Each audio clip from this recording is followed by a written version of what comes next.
Hello, everyone, and welcome to our season recap episode of the Rams House Podcast. Your host, Ethan, today, joined by my co-host, OJ, Will, and Joe. What's going on, gentlemen? What's up, boys? What's up? So, How you doing? How you doing? season has officially come to an end for us and for most teams now. We will be taking an in-depth look today at the entire season, discussing our favorite moments, our thoughts on our off-season acquisitions and our re-signings, and kind of how we feel like those played out over the course of the season. And we'll also be doing our standards, stock up, stock down, offensive takeaways, defensive takeaways, kind of just whole season recap before we can move on to the off-season, start talking about upcoming free agents, start talking about draft prospects. A little sneak peek for you guys. This isn't a guy that we're going to want, but that remember we were talking about Zabel, the guy from North Dakota State University. Apparently, he's moving inside for sure, and they said he didn't lose a single rep today in the inside at the senior Is it bowl. that 6? Is that the 6'9"? The 6'9" dude? 6'8"? Whatever it is. No. Zabel's the guy from North Dakota State University. Remember, I don't think he's that tall. Okay, I no, don't think I was thinking of he that's was that's the Rutgers guy. Yeah. He was our second favorite left tackle, which is a position of need, but he's moving inside. He actually looks really good, but we don't need him, so it is what it is. So we'll be talking about guys like that in our future videos, discussing draft prospects, and we'll even watch some film and kind of dig in deep for that, a whole offseason mock scenario. But all right, guys, let's discuss the season. Hey, Ethan, real quick before we start, I just want to say congratulations to all of us. OJ, you came in a little late, but you still got a lot of episodes in. Congratulations. We got through a full season. Yeah. 18 episodes, 19 episodes. Thank you to the supporters out there for watching us. 18, 19 episodes, man. Just congratulations. Not a lot of people could last this long. We stay consistent. So clap it up. Folks. Yeah, good job, guys. I It's agree. actually, this is episode 23.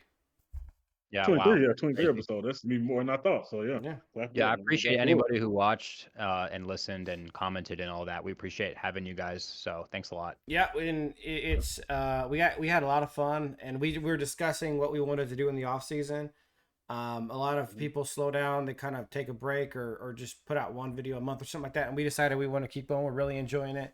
We're having a blast. We really like the off season stuff, so we're gonna keep on doing it weekly for the foreseeable future. So especially with a team like this, because it really is a team where we saw it firsthand. If we tweak a couple things, we can be right back in that title game. Totally. We're not far away. So this really is such an important offseason. And it's funny because we talk about it. We talked about it all season long, but I think it's truer than ever. And you got to have the vision, but basically teams that build long-term dynasties and long-term successful teams are the ones who are able to build a really good young core in the trenches. And we've done that. I mean, the Fearsome Foursome is all in their second year or rookie year. The offensive line is not super young, but you got, Dotson's only like 27, 28. And then obviously you have Bo Limmer, who was a rookie. Avila's in his second year. So that interior core is still good. You got an older veteran anchor in Havenstein. We could definitely use a legit starting future left tackle, but like the trenches for the most part are like built. And we have a good foundation for that foundation for building into the future is so key. And that's what we're going to discuss. And we're going to kind of like put our vision together of what we think takes the Rams from perennial playoff team to a dynasty this offseason. But today we're talking about the season recap. We did not become a dynasty this season. There's a couple of key things that went wrong. But let's start off by kind of acknowledging that the season was a success. I think by any measure, the vast majority of pundits didn't have us winning the division. I think the vast majority of pundits had us losing to the Vikings in the wild card playoff game. Yep. So you gotta like look at it objectively. I know a lot of Rams people out there were like, we can win the Super Bowl. That was never a realistic thing. We had I don't know about that. We got pretty close. It's true. I mean, you still would have to beat Mahomes. Yeah, that's which true. seems impossible. To be Yeah, fair, that's not gonna happen. and it depends on what we're talking about, right? Like we're talking about before the season. I mean, realistically, we probably had the most rookie snaps in the NFL. So it's like teams that have that heavy of a rookie presence in the snap counts are never going to win a Super Bowl. It's just experience is so key in the NFL. It's crazy. Like a good reminder. So everyone's at the 2018 season. We were the hottest team in the NFL by a mile, but we ran into one of the most experienced teams in history. And we were, youngest quarterback ever to start a Super Bowl, youngest coach to ever coach a Super Bowl. I could go on and on. We set a bunch of records for youngest in that Super Bowl, and it just especially you're talking about a team like the Chiefs, who are now the Patriots. They are now the experienced dynasty who've been here time and again. Realistically, we weren't going to win a Super Bowl, but did we build the foundation? Did we build some blocks? I mean, we even hit some home runs later in the draft that we're going to talk about in a second. That is super exciting. Yeah, we had the youngest defense in the league, I think, and we also had the least amount of money spent, which makes sense because obviously young players, rookie contracts, they're not going to be, paid a lot, but still, so it's the least amount of money spent on the defense and the youngest, and our defense was still good, which is crazy, especially towards the latter half of the season. But yeah, it was always going to be an uphill battle with that young of a defense for sure. Yeah, man. If you want to build, like Ethan said, you want to build a dynasty. To be able to build like that with all your players on rookie contracts, to be able to add pieces and do a thing on rookie contracts is key, man. So that's super impressive. And what's crazy is that people I think overrate oftentimes how necessary a special quarterback is. I mean, Tom Brady wasn't a special quarterback for the first several Super Bowls they won. If you guys remember, he could barely hit 3,000 yards passing. Yep. Or look at the Eagles. Yeah. And another example. I mean, the 49ers, 49ers, we can discuss about whether some of these teams are winning Super Bowls when they get there, but when you get to the Super Bowl, it's a game, it's just one game and it's any given Sunday. But the reality is the foundational pieces around a guy are a lot more important. Tom Brady never won a Super Bowl in his career without a top 10 defense. Just as an example, which is crazy. And not to mention, he had a top 10 O-line, top 5 O-line really every year. I mean, the Patriots were a simple team. They had a heavy D-line, heavy O-line. They played to stop on defense. They played to stop your best weapon every time. And then think about it. Tom Brady was never really your prolific deep ball thrower or anything. He was just a guy who made the right read at the right time almost every single time. And he's super calculated, man. What we're doing is we're building a team that's ready for plugging in a quarterback, a young quarterback, because we're talking about dynasty. Even if you think Stafford has another year or two left in him, he's not a part of the dynasty talk. So we've built a team that is really close to being ready to just inserting a quarterback and letting him shine. And so everyone wants to, for lack of better, I'll just use Stafford as an example. Everyone wants the highlight guy, the guy who makes no-look passes, who makes insane deep ball throws. Sometimes you just need the guy that makes the right pass at the right time. And so I guess I'm imploring the Rams to really sit with what they've done and realize they've built a team around a quarterback. They don't need to go out and get name X superstar player. They don't need to trade for Matthew Stafford. Stafford in 2021 was not inheriting a team as good as the one that we have currently. I'm talking about just completeness, right? We obviously don't have Aaron Donald. We don't have Jalen Ramsey, but we have a much more complete team than we did in a lot of ways in 2021. I'm excited for the future. I guess that's kind of what it boils down to. This season made me really excited for the future. It showed our draft picks are sticking from the last 2 years. You see guys like Jordan Love and CJ Stroud hitting these crazy these sophomore walls. And Kobe Turner was better than his rookie year. Byron Young was better than his rookie year. We've got Puka better than his rookie year. I mean, our guys are on an incline. They're all headed up. Mm-hmm. I think one of the biggest things is just we invested into the right pieces. You talked about it briefly as well. I think one of the biggest things for a team to have success long term is investing in the trenches, and we did that. Yep. By going out and getting a Vila first, and then Obviously, we got Dotson in the trade.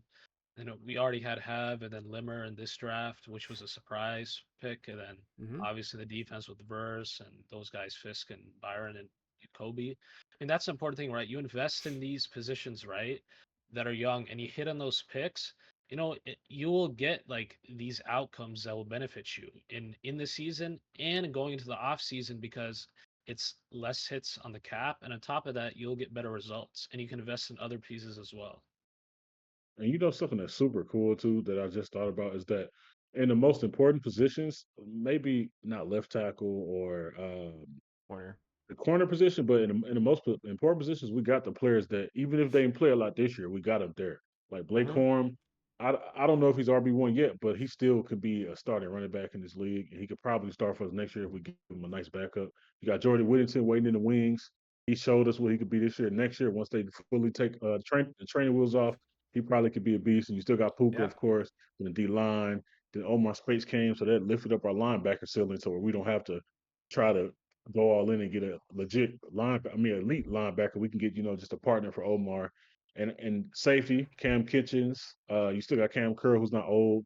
So really it's just corner, left tackle, and bring some pieces in here and there, maybe get the running back too. But everything else is set up. Kobe Durant. Yeah, there aren't that many holes. There really isn't. Just a few spots. Yeah. And like I said, we're not far away from being a really, really good team And you know in what? the near future and the long-term future. We're kind of in a primo spot here, and I'll liken it to the Lions last year, right? Where they were a pretty good team last year. They made it to the NFC Championship game, and they were able to go out because they were a fairly complete team, and they really just got like 2 or 3 bigger pieces. They got Carlton Davis, they got DJ Reader.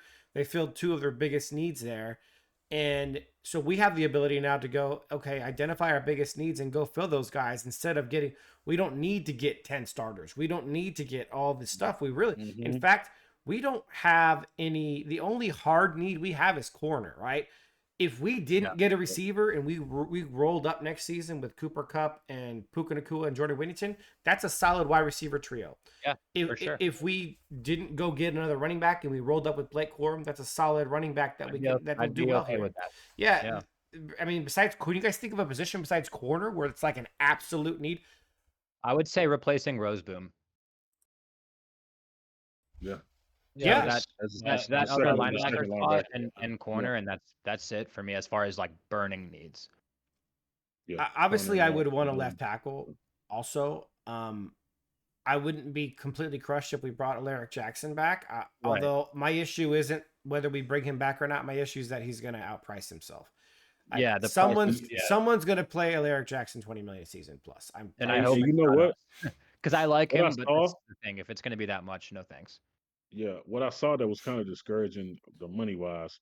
I just hope the Rams don't do it. That's why if they're gonna sign him, just try to sign him, a team friendly deal or something. Because they said if we franchise tag him, that's gonna be $25 million. Yeah, and I don't want to pay him $25 million. Well, but that's a key, right? Is that they're thinking about franchise tagging him, which tells you how much he's gonna go for. And like I think we talked about it in the Discord, it's like I think Alaric and Cam Robinson are similar type players. I think if Cam was playing, I think Alaric played better, but I think if Cam was playing in a better system with Avila next to him, he'd probably look a lot better at left tackle. And I think Cam being I think he was a former first rounder. Like I think he was close to a top 10 pick, wasn't he? Cam Robinson was I think he was a high pick, So talking about a guy with a bigger ceiling, a guy who's more athletic than Alaric, and he's honestly probably going to be 5, 6, 7 million a year cheaper. And so it's like, I wouldn't necessarily take Cam over Alaric, but for cheaper, it's like not even a question for me. Yeah, honestly, the Alaric situation in a bad way kind of reminds me of Joe Noteboom. Like, remember he played some solid football. A lot of Rams fans were like 50-50 on him, but some liked him, and then we end up paying him a lot of money, and look what happened. I mean, he's better than Joe Noteboom, but it still freaks me out. It reminds me of the Joe Noteboom. Yeah, that's actually a perfect example, and it's just the classic telltale sign of a front office. You don't pay someone when they're playing above their head. And I know, Joe, you like Alaric, but like he was better the last 2 seasons than I think even you or some of his most ardent supporters thought he would do.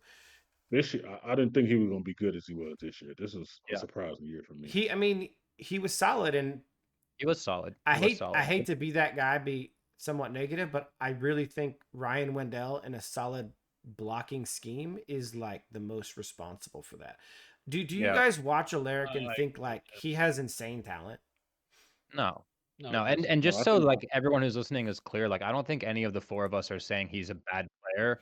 But it's just we're just talking price tag, man. If he's a Mhm. solid left Yeah. tackle, you don't yeah, pay a solid left tackle like they're a great left tackle, simply put. So I Correct. think no. that's the issue That's for how all you of get us. stuck. That's how you get stuck, man. Don't do that. And Yeah. I feel like he has a higher chance of like reverting back to not being a great player Yeah. because he was. This is true in all sports. There's guys that like, they're like UDFA's or low draft picks, and then they start playing crazy above their head, and then it's like after a year or two they come back down to earth. I know if you're like three of us here are St. Louis Cardinals fans, and the Cardinals are famous for having guy like, you guys remember Alan Craig, who would like Yeah. look like an MVP player 1 or 2 years, and then he That like was Alan vanished. Craig. 2012 I remember season. him, Yeah, I man. remember that. I'm And then he sure all fell of you off. guys have a baseball player That's or a a throwback. basketball player like That's a that. throwback Big right there, man. throwback. A guy that like we're like, holy crap, he's an all-star level player this season, and then 1 to 2 seasons max, and then he vanishes because that guy was playing crazy above his actual talent level. And that's kind of how I view Alaric. Victor, That's my concern. Victor Oladipo. Yeah, Oladipo's a good example. That's, Yeah, that's a good one. Yeah. Yeah. there's a lot of examples in sports of these guys who, I mean, at least Victor was a high draft pick. It's like, Yeah. but yeah, those guys who come out of nowhere, they're much better than everyone thought, and then they have a pretty steep, quick crash afterwards. So yeah, I'm nervous. And honestly, we'll talk about it in the upcoming offseason preview. But our best option at left tackle might be a trade. Yeah. Yeah. There's We'll only see. like We'll what see.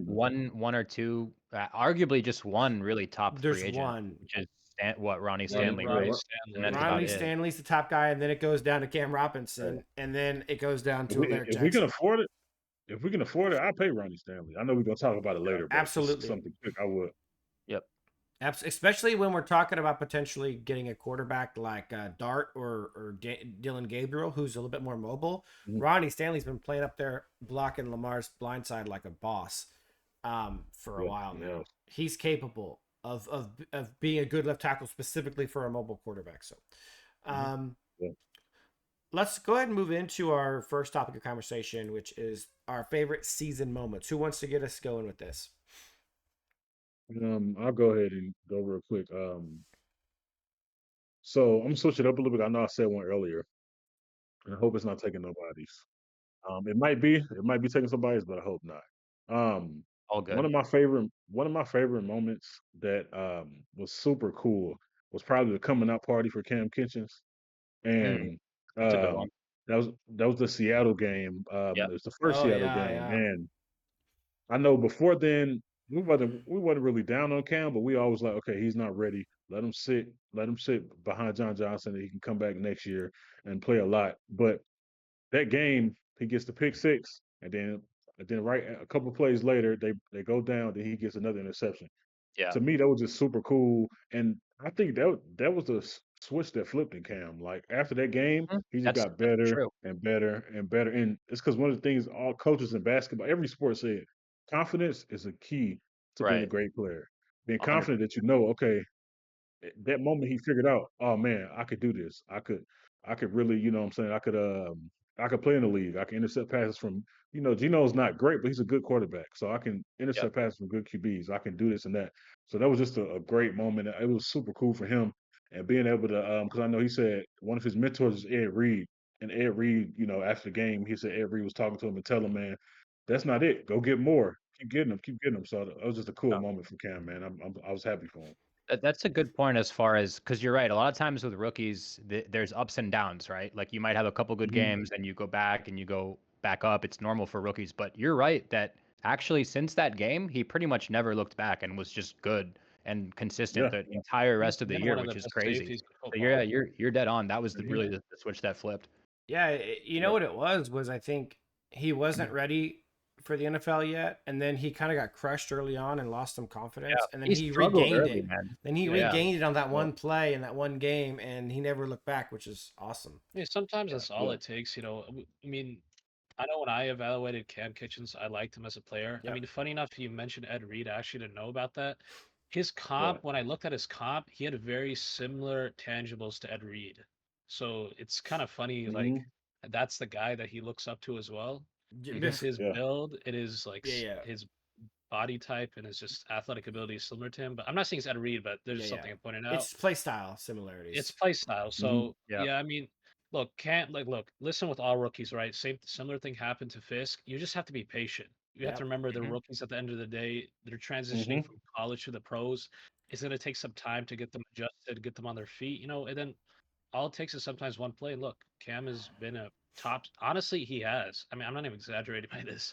He's been a top safety in football Deep safety since that Seattle game. specifically. Yeah. Yeah, deep safety, Yeah. but yeah. Yeah. All right, who wants to go next?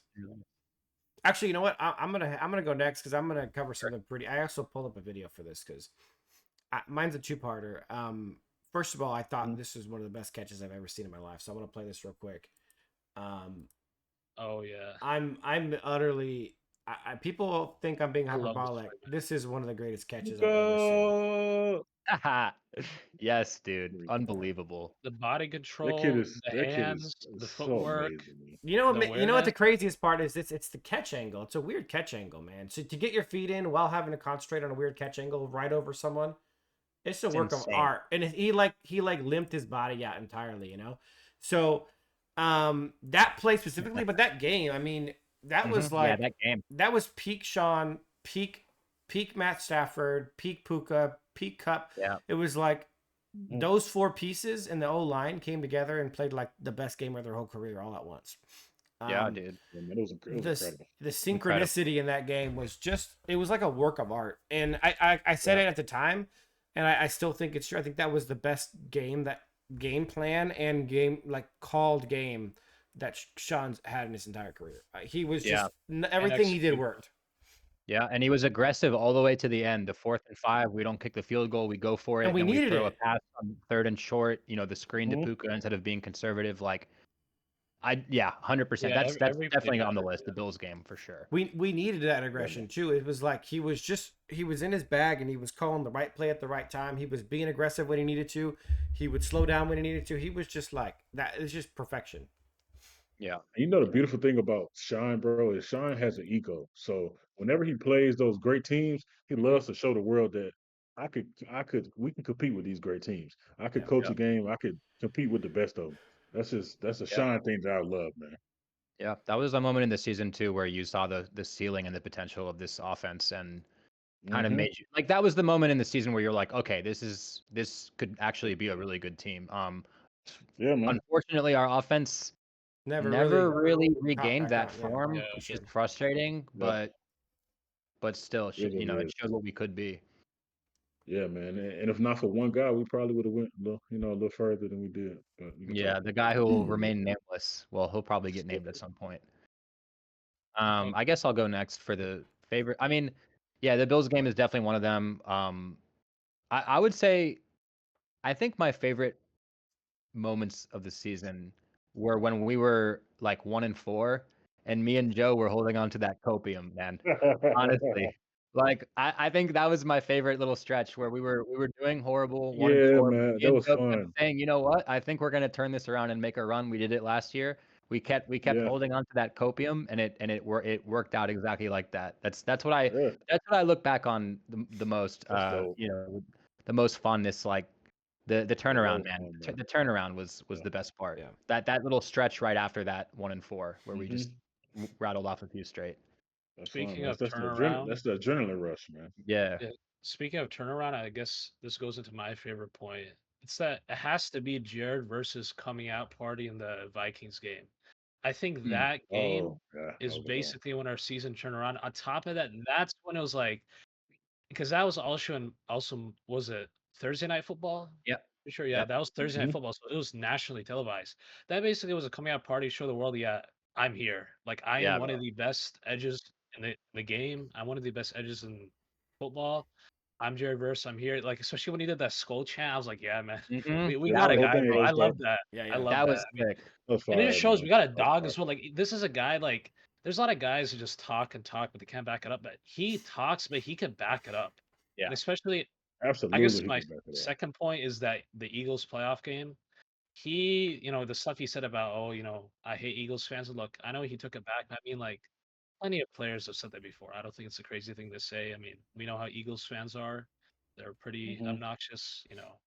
If there are any Eagles fans that comment, you come at me, but it's facts. Yeah, Everyone they're knows known this. for that for sure. But yeah, I Oh, mean, and OJ, and there's something I figured out. I was watching the Kelsey show. Jason Kelsey, he looked it up. I don't know why I never looked it up. Jared Verse actually went to school in Philadelphia, oh Oh, really? so he okay. probably I didn't know he that went to either. high Okay. school in Philadelphia. Yeah. Okay, so So he He it's probably knows. knows a couple. okay. Yeah, Okay, that's interesting. Yeah, but yeah. basically, I mean, he had a performance. I mean, he had like 2 sacks. He had like 8 pressures. He was just phenomenal. I mean, he backed it up against the best O line in the league. I mean, yeah, I mean, we got Mhm. a superstar. Simple as that. For sure. Yep. Yeah. Yep. That's All right, amazing. guys, let us know in the comments what your Yeah. favorite moments of the season were. Please, man. We had or- we had or- we had a couple. Whoa. Nobody said. Okay, well now I just have to quickly mention the playoff Go ahead. game where the LA Wildfire. I assumed someone would say it, so Sure. I'll just throw it out Oh, the there. I mean, Vikings. Oh Oh yeah, yeah, we, oh we got to yeah. talk the about that. We playoff got to game talk where about like that. We got to basically talk the about whole country was talking about the LA Fires, and then seeing McVay with that. the LAFD, Los Angeles Fire Department, and all the coaching staff, It was and dope. then kicking the Vikings' ass is obviously very that high was on the list, beautiful. if not number the one. reason I didn't pick that is because I'm not a sick, twisted individual who likes to see people get murdered on live television. Yeah. That was brutal, bro. Bro, and It it's wasn't so even a cool good that game. it was like a mirror of the Kansas City Chiefs game. I forgot what happened before that. Why that one was kind of emotional It or was something. wasn't I it can't was it remember also what. Fires? Yeah, What was so that? Was I it think it was Fires? also it was also similar. Fires. It was Yeah. similar to It was that. similar. Yeah. Yeah, I Okay, think it was yeah, Fires. that was the same thing. And then, well, the Vikings weren't good that game, like the Chiefs were, Yeah. but The we crazy still thing is scored a lot that of points and beat them. So It was we were it very was conservative. satisfying.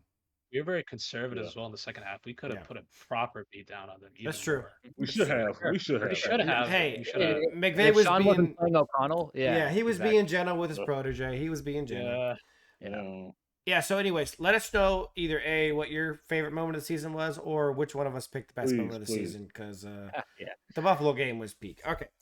All right, so let's move on to our next topic of conversation, which is off-season grades. Now we're going to be grading the 2024 off-season and kind of retrospectively talking about how it worked out. We'll start off with the easier thing to grade, which is the free agent additions. You know what's crazy is I hated the Jimmy Garoppolo pick mainly because I hate Jimmy Garoppolo.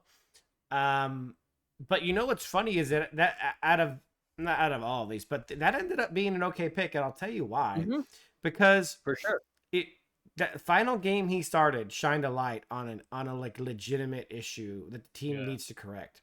And not just that, but also I think it shines a light on like a spotlight on the type of quarterback that we need to go get to replace Matthew Stafford long term. Sure, yeah.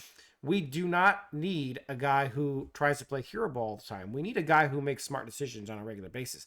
If Jimmy Garoppolo can look that good with a backup O-line and the backup receivers, what will a guy like Dylan Gabriel or Jackson Dart or, insert really good, high quality mobile game manager here look like with our starting O-line, with our starting receiving core and a better running back than Kyron Williams? I really appreciate what Jimmy Garoppolo brought to us in that sense.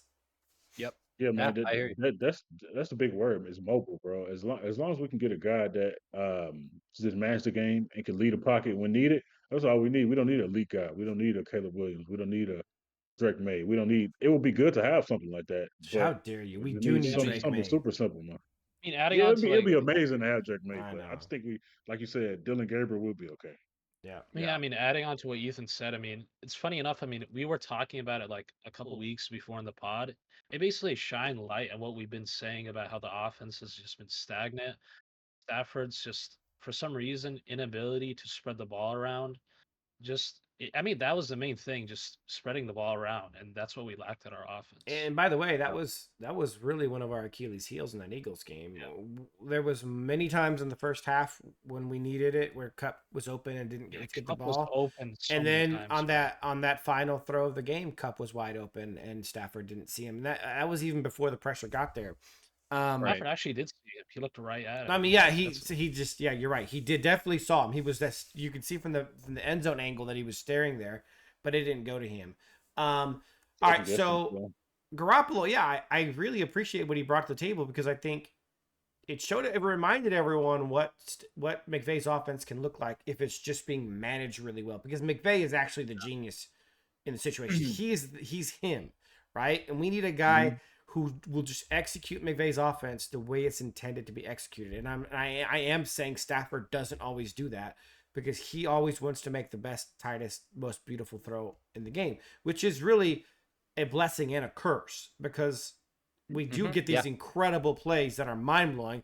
We also get a lot of turnover worthy plays. We also get a lot of like just boneheaded decisions. So I do appreciate that. I never thought I would say that in my whole life, but I did appreciate that. Yeah, he's a good backup. He's fine as a backup. Trey White. That's wait. Are we? Hold on. Are we grading? Are we giving grades? That's what I asked. Are we giving actual player, grades? or are we giving a grade to like the free agency class as a whole? It's up to you guys. I'm up for either one.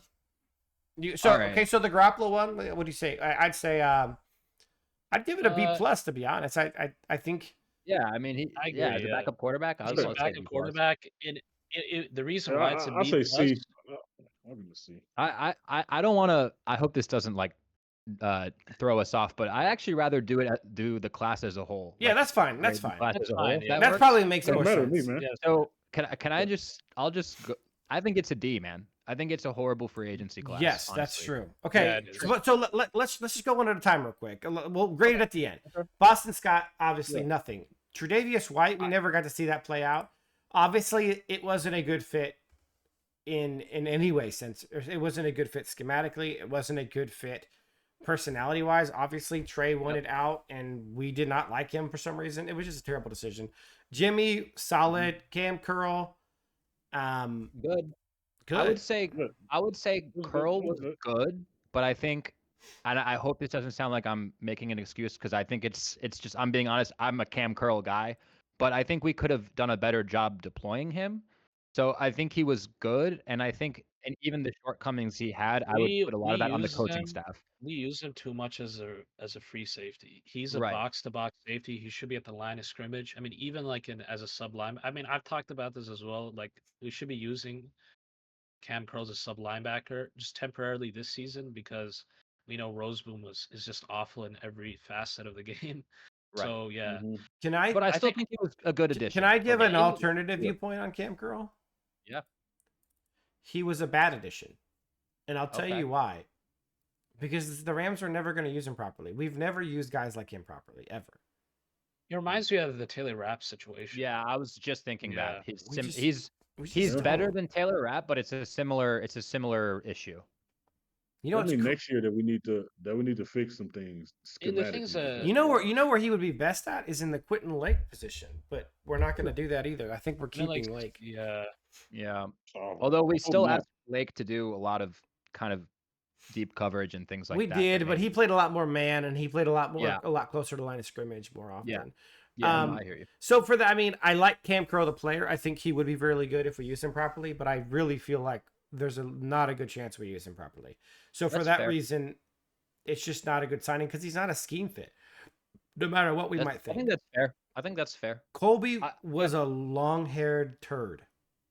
Yeah, he was pretty useless. I'm not gonna I- lie. What he had like 2 nice plays all year. I called him the He was softest awful. 6'7" guy in the league. Dude, you know what That's sucks? what he Yeah, is. he's So awful. we talked about it in Discord, and we said, you know, the Seahawks misuse tight ends pretty frequently. That's been like a long thing in their history. Maybe he'll be better here. I didn't realize that he was as soft as Charmin, and he every He is, time bro. if he He's caught the ball, if he caught it, because he never caught it in traffic very well. If he caught it, he was going down instantly. Even if he didn't get Yeah, touched, he would sometimes instantly. just fall down. For a guy that big, he's not that tough, man. He's not. He should be way harder to bring down. For- Tyler Higbee Bro. is smaller than him, Yeah. and Tyler Higbee runs his ass off. You Like know, he you know the plays with his crazy hair on thing fire. about him is whenever I see him catch and run with the ball, when he's about to like embrace contact, it's like he just hesitates and just is scared to. He's truck over a totally scared. defender. Yeah, he's scared. Yeah. I don't know. Like, a Yeah, guy he was that legs disappointing. a He guy was that very legs- disappointing. a guy that legs was shattered came back and looked 10 times better than him. Bro. It's Yeah. That's just- it's unbelievable. that's sad. And by the way, one thing we should mention if we're going to grade the picks is it matters how much we paid them. Like we Yeah. actually gave Colby Parkinson a Colby- decent Colby Are we contract. paying made him some 15 mil per year? cash. Yeah, he made some decent money, man. That was Yeah, horrible. That was a bad I move. think it's 15. If it was 15, That that is- would be. It was That more. is It was awful. more. I want to say it was 25. It was like 25. No. I think it's 7 or 8 No, million a year. I'm pulling it up saying right like now. per. I'm Yeah, saying Yeah, per. No. let's see what it was. I'm pulling it up right now. It's a Let's take a million a year. look. I think it was Yeah, like I mean, 15 mil per. Guys, this was a huge mistake. How much was it? It's Se- 5 7 and a million, half. 5 Seven. million. No, 7.5. Yeah. Right Oh, here. the cap hit. Okay, the cap hit is 9 million. Oh, let me see. But yeah, Okay. 3 years, 22.5 million. Can you guys see my cursor Yeah. here? it's- Yeah, I see it. 7.5 Okay. million a year, but it's gonna be 9. It's gonna be 10 and 9 the next 2 seasons, and we can get out of it after this year. But that was guys. We could have gotten Drew Tranquil. We could have gotten freaking a lot. You know, Josie Jewell. We could have gotten a really good inside linebacker. We could have gotten a lot of stuff with that. Right. That's good money. Right. So That's not even the worst contract. The next one is worse than Yeah, that. that's crazy. Yeah. It's not even the worst. Jonah one. Jackson. That was a Yeah, terrible. bro. Oh my That's an god. F, obviously. That's an honestly that's an Straight F. F minus. Like as many Yeah. minuses as you F, can man. put on it. Which is crazy Yeah. because we're talking about people. Some people are talking about benching Bo Limmer for him next year, and Jonah is just not him. That's insane. I'm trying to understand That's how awful. how does that make any sense? Bo Limmer, as a 6th round or whatever, 5th round rookie, he did great, man. He only Yeah. allowed one Way sack. over his head. Remember, he only allowed one He played pressure in well. his first 4 starts or Yeah, something. he was great, Yeah. man, for a guy that took the position of a guy we played starter center / guard buddy. You- Think about Right. that. You know what's crazy is one of the bigger complaints I get about Bo Limmer is that he's not nearly as good in the run game. But my thing is when you have Avila and Dotson next to you, I don't mind a pass protection specialist in the middle. Crazy. You know what I'm saying? It's like, That's the point. yeah, Everybody can't be all run blockers. You gotta Right. have somebody that's great in the pass.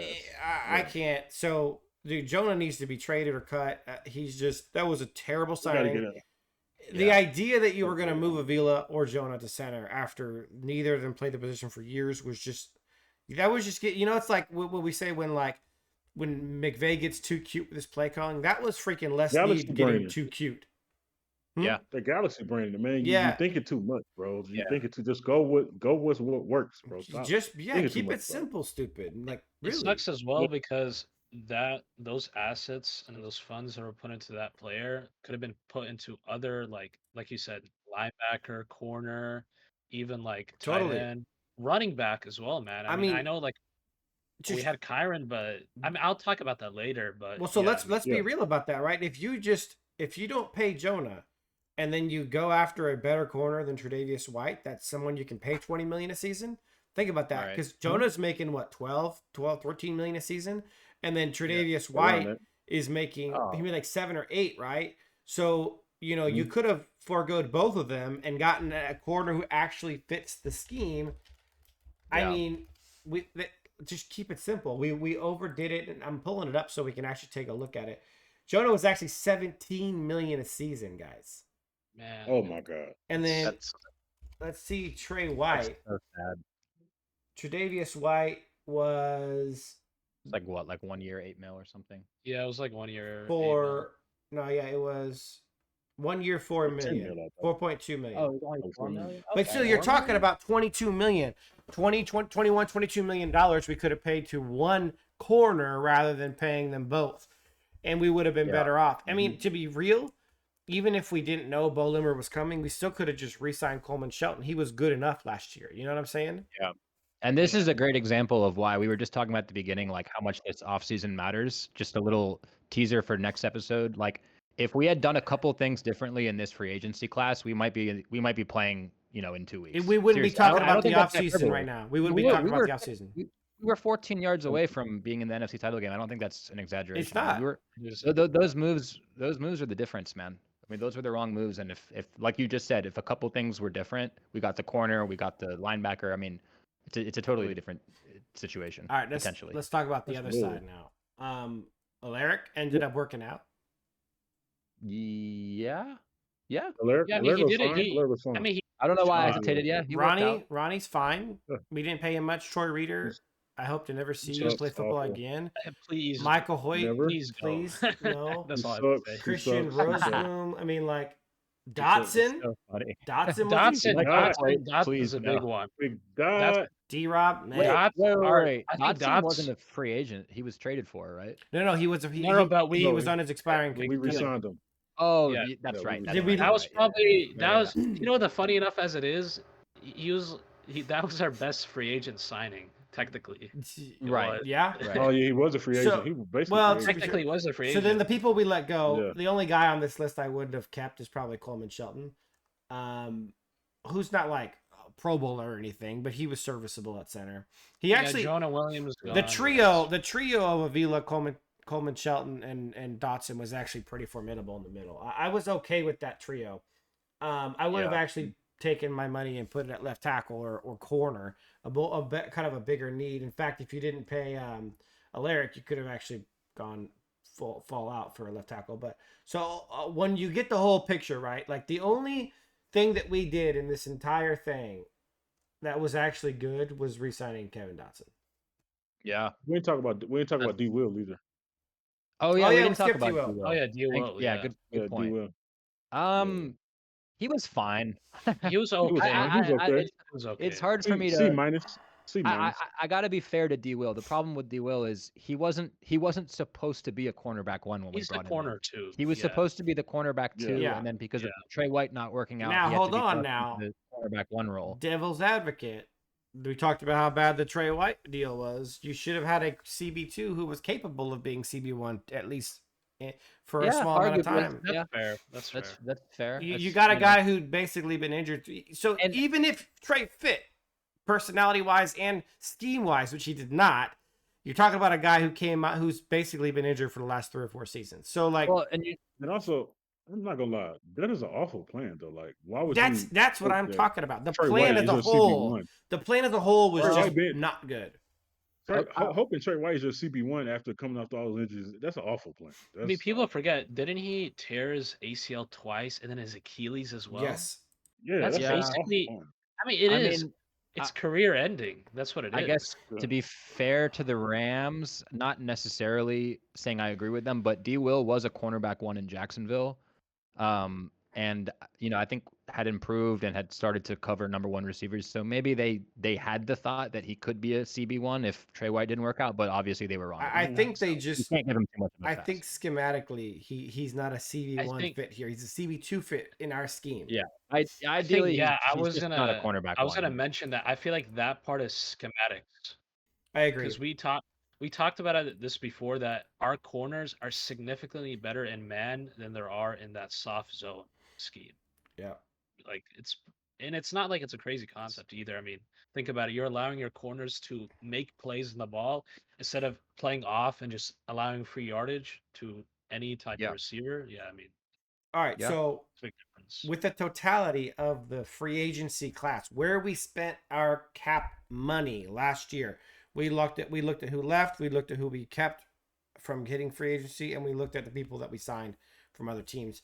In that totality, what is your offseason grade for the free agency, the cap situation? I forgot about Kevin Dotson, so I was gonna say F. I'm gonna raise it up a little bit. I'm gonna say a D for me. Okay. Yeah, D for me also. Yeah, I was gonna go an F, but Dotson saved it, so D.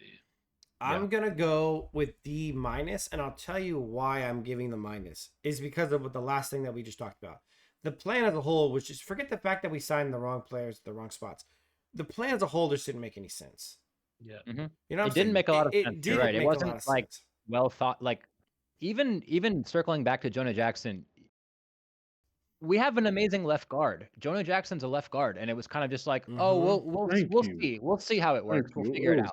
Stupid. But- It was But you stupid. don't do a we'll see how it works with like a $40 million player. Like that's 51. Yeah, 51. yeah, yeah. Well, no, but So, you know, here's the you're- other thing. You're right. It wasn't like well thought out. And here's the thing as well, right? Think about it, right? Bo Limmer was not a first, second, third, fourth round pick.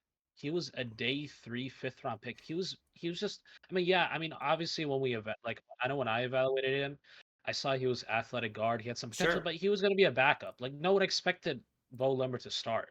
So Right. what happens if Bo Limmer just ends up being awful? this looks 10 times worse. Oh yeah, we'd be so Yeah. screwed. But when We you're would be like honestly screwed. so, but Yeah. when you're talking about like overall plan, right? And this is another issue I have is we didn't know Jared Verse was going to fall to us. We didn't know we were going to be able to trade up for Braden Fisk. Braden Fisk was getting mocked in the first round all over the place. Like we did nothing in free agency to address the D line, and the D line was kind of a disaster when AD left. So like, yes, great job on that end, but when you're talking about just the cap spending decisions, we left that D line bare.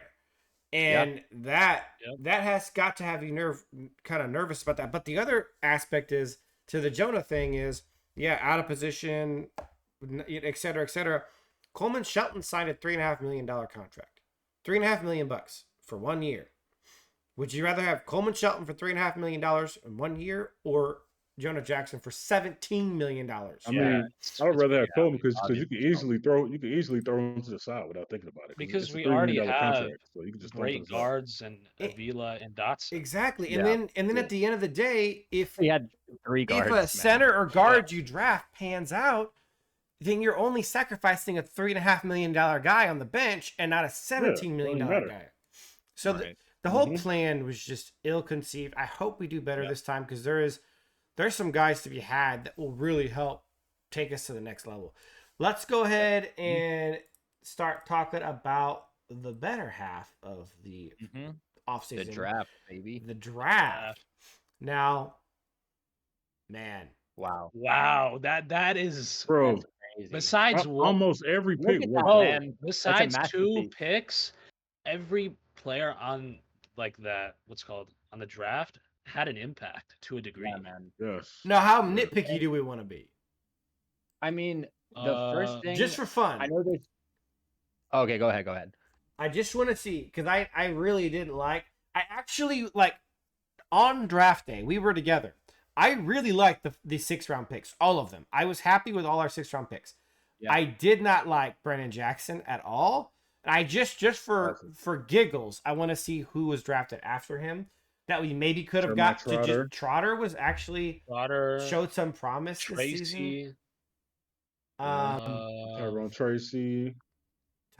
Tracy's a beast. That pretty much was it. Yeah, it's pretty bare. I think that's it. Is there like a game started? Maybe farther down. Yeah, no, I mean there was definitely some other guys in the 6th round that were pretty good. Mekhi Wingo looked pretty decent for the Lions. In fact, he's a nose tackle that actually wouldn't have been a bad pick. Joe Milton. Oh my God! You know what? That would have been a cool steal. You know what's crazy? What makes it worse is that you compare the fact that we took Stetson Bennett in the 4th last year. We could have just. Oh man, that kind of. I was talking about this as well before the draft that Joe Milton was a project QB, and the reason why I liked him was because he has a big arm. He's also athletic. He's a mobile quarterback. But he has that ceiling, and that's the thing. He doesn't need to start now. We can sit him for a year or 2 behind Stafford, and with our staff, we can develop him. And we saw that, bro. In that one game he played for the Patriots, bro, he looked phenomenal, man. Yeah, he looked great. Yeah. He did. He looked awesome. I'm trying to see if there's any other. Skill. Obviously, Bo Limmer was a. I can't lie, bro. Dude, majority of the late picks we hit on. We hit on the majority of the guys. Majority of the draft. It was pretty much the majority of the draft in general. We hit on. I mean, no, but I think he's just sitting like in the 5th and 6th round. Everyone kind of sucks except for the guys. Because typically, you're not gonna. You might hit on one guy. Maybe just out of chance, but we hit on like 4 guys. Yeah. No, you're 100% in the 6th round alone. We that's hit on unheard of. Yeah. No, we got a starting guard. I'm not a guard. A starting center, a starting kicker. What else? Whittington, who could be a potential starting wide receiver. Yeah. Tyler Davis, who could be a potential nose. A legit kicker. Cardi. Oh yeah, Cardi's so a good kicker. Obviously, guys, we're heavily nitpicking here. Because that was really our only bad pick in the entire draft, unless you want to go crazy with. Hey, you know what? No. You know what? He could end up okay. I am Brandon Jackson. No, I don't have any faith in that. But That's the one guy I never liked from the get go, and he didn't do anything to change my mind. But I will give one more nitpicking piece. We should have taken Omar Spates in the 7th instead of KT Leviston. I don't think he's even on the team anymore, but yeah. I'm just saying that would have been that if you would have taken Joe Milton in the 5th and Omar Spates in the 7th, that would have been one of the greatest drafts of all time. I mean, it already is one of the greatest of all time, but still. So spoiler alert. That's my thoughts. One of the greatest drafts of all time. Jared Verse. It's an amazing draft, man. It's just an A, period. But the thing I wanted to say too is obviously this was a great draft, but even the players who didn't contribute that much are like you look at Blake Corum, Tyler Davis, Jordan Whittington. Yeah, the potential are players that I really like and probably arguably should have contributed more if personnel decisions weren't the way they were. So yeah, even the players that didn't shine, I think are really good. Just overall, I think it's such a great draft. Oh, I'm all on board Blake Corum being the starting running back next season. I'm all on board Tyler Davis being the starting nose tackle, and I'm all on board on Jordan Whittington being the starter next season. I think not just that they're all 3 starters. I think they all have the possibility to be like really good. Yeah, I totally agree. I love Whittington, bro. It's one of the biggest head scratchers of the year that he didn't play more because literally every time he got an opportunity. My only hope is that they're doing a similar thing as they're doing with Corum, where they're trying to. I mean, I guess it doesn't make that much sense because running back and receiver, the workload. I thought the same thing. Yeah. No, but OJ, you could be right in the sense that even just money-wise, they paid D-Rob like a 1-year contract, decent, okay money, and my hope is just kind of like we should use this guy, but same thing with Corum, right? My hope is they're just running Kyren to the ground, using all the juice he has, so they can just move on from him because running back is the easiest position to replace. Hey, in this class actually has a lot of running back talent. Yep. By the way, you know what's getting run into the ground faster than Kyren? The ball when he drops it. Yeah, that's true as well. Yeah. Anyways, I'll give it an A plus if we would have gotten Joe Milton instead of Brandon Jackson. Yeah. And just no, I have to say A plus. Like it's very difficult to be perfect in the draft. I mean, you have to say what Jared Verse, top 5. He was a top 5 edge in the league this year, and is the defensive rookie of the year. Braden Fisk led the rookies in sacks with 8.5. Great D-line player. Yeah. Blake Corum, the potential is there. We saw the flashes, the quickness, the bruising ability, the stockiness. He's a complete back and should be the starter next year if we don't pick up another running back. Kitchens, he improved throughout the year. After the Seattle game, he was one of the best free safeties of football. He has ball hawking ability. Tyler Davis, he didn't get that much playing time, but when he did play, he was an impactful player. He's a good nose tackle. He can definitely play. Like he has potential for sure. Joshua Carty, after some of his struggles, he was one of the best kickers in the second half. He didn't miss a kick. I think it was after I forgot which game it was. Take a look. Yeah, I think it was the Patriots game after the Patriots game. Yeah, I think New England. Yeah, he missed. Yeah, so he missed the kick in Miami. Oh wait, that's the other direction. No, he missed one in Philadelphia. After Philadelphia, he didn't miss again. Yeah, after Philadelphia, he didn't miss a kick. And you know the crazy thing about it, he had multiple kicks from 45 plus and 50. I mean, he had 3 from 50 plus in that time. Yeah, he has a big leg. He has a big leg. So here, I'm gonna make a hot take on Joshua Carty. I think he's a top 3 kicker for like a long time. Oh, I see it. I mean, I was high in the draft. I mean, I know Ethan. You remember that I wanted him badly. Yeah, we as both our kicker. We both wanted Carty bad. I mean, quickly, I didn't even mention Jordan Whittington. We saw his flashes of his yak ability. He has this burst that you wouldn't expect, and he's also we saw that he was one of the top yards per outrun players in the league. And Bo Limmer, a 6th-round pick who ended up being one of the best centers in football. Centers in football. Oh, he was a top 10 center. Yeah, he was. Very few pressures allowed, only 1 sack. I mean, honestly, for me, that's an A+ draft because of not just the guys who did well now and were phenomenal, but the potential that's there. Sure. I want to say another thing about Jordan Whittington. He has really scary ability. And the reason why I say this is because, let me put you guys on the spot here. But let's talk about I'm going to compare him to another Ram named Puka Nacua. And I'll tell you why. How did Jordan Whittington's hands look this season? Very good. They look great. I don't remember him dropping a single ball. Hands catcher. Yeah. Good. Yeah. Good hands for sure. Route running. Good. Great. Ability to separate. Got it. Great. You got it. Top end speed.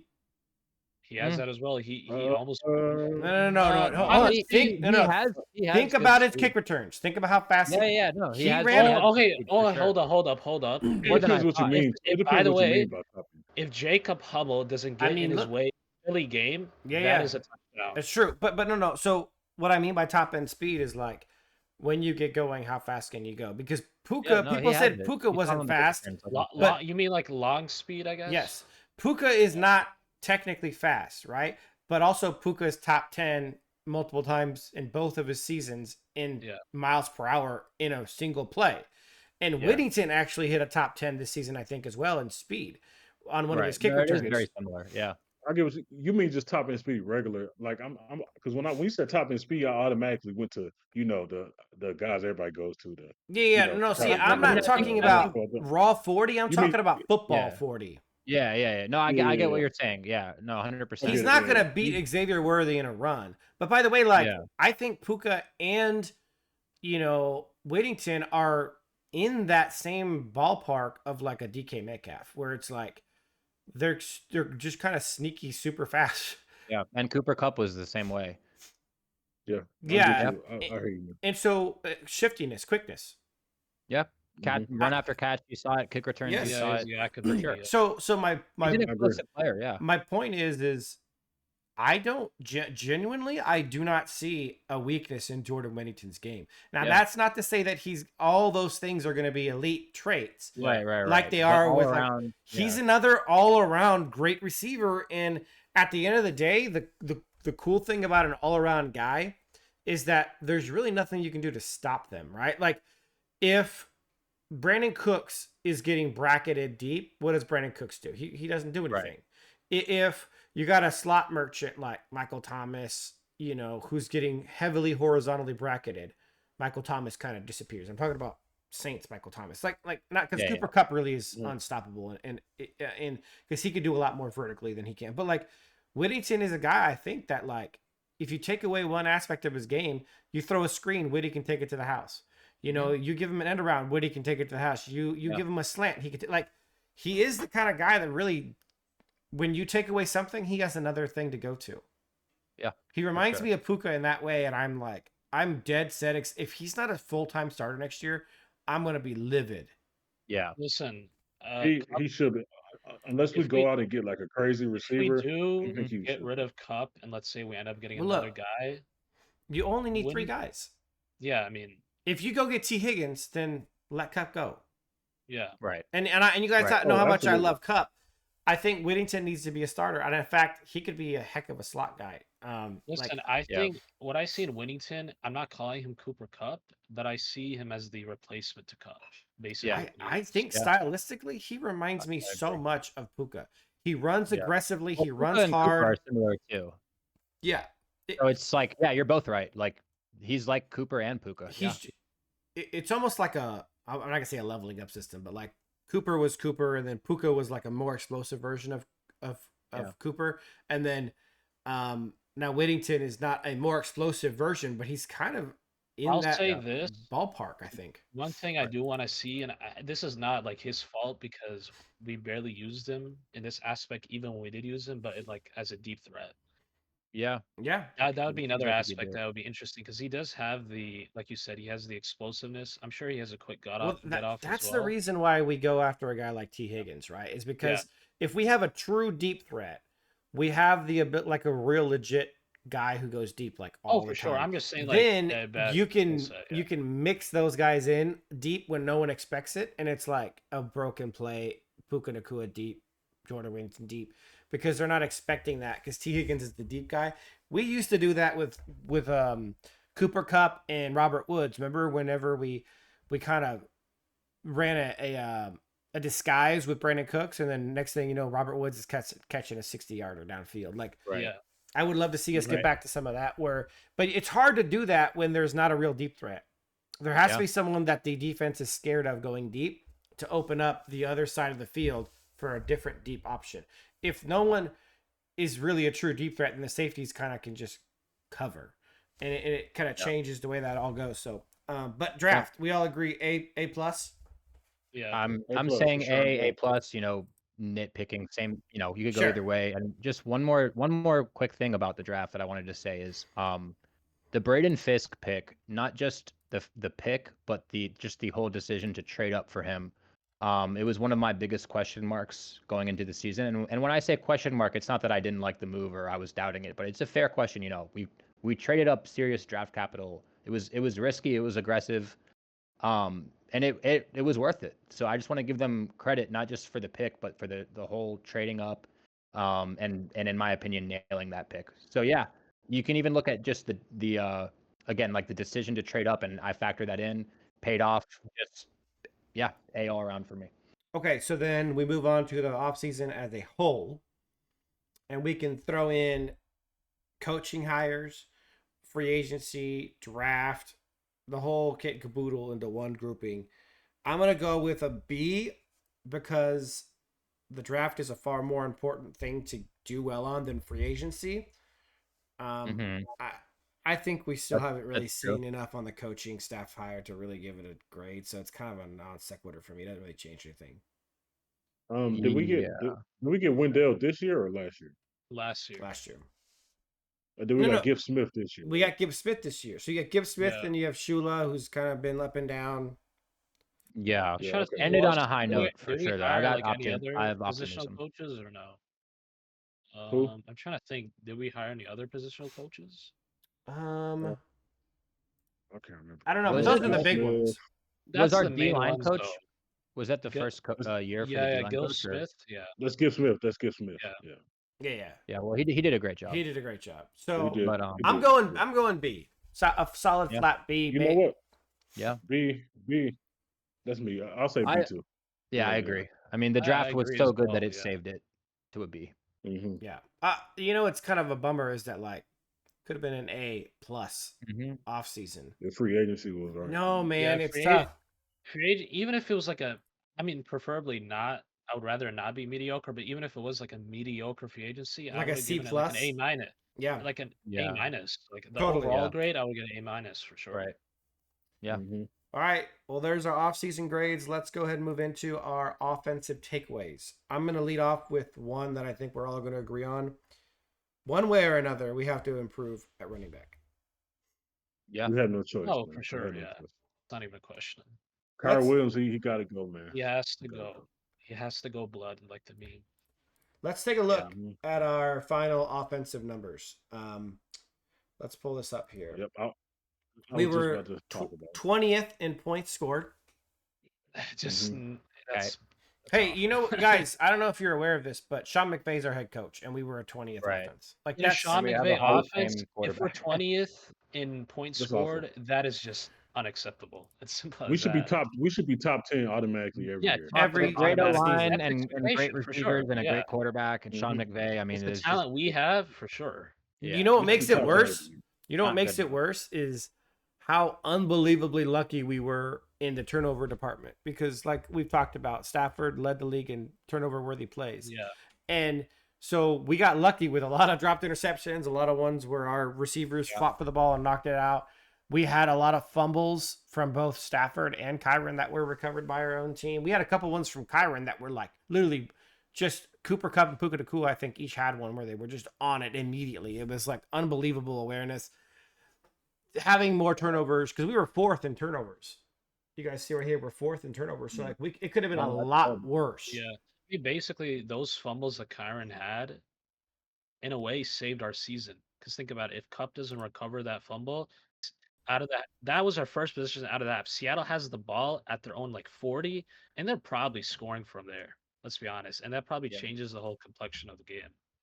Yeah, I mean it's an excellent point. You know, the Pats offense was pretty much mediocre, I think is a fair way to say it. What do you guys think? Yeah, mediocre, I would say. I mean, What Stafford had like below 4,000 passing yards. I mean, it's not. He had 3,700 passing yards. He had a 93 passer rating. That is kind of the definition of mediocre. Yeah. Yes. No, it was it was absolutely mediocre, but it was how we got there wasn't the traditional mediocre where it was just like average all year. It was like high highs and low lows. Yeah, and totally. The average was mediocre. Yeah. Yeah, it was up and down. Yeah. The running game as a whole. I think Blaine pointed this out on Twitter, where it was basically like run blocking, elite, running game, not elite. Yeah. And so, like, if we're being honest, we happen to have a running back who led the NFL in snaps, who led the NFL in running back touch percentage. Yeah. Okay, so when you see, and look, Kyron's awful in the passing game.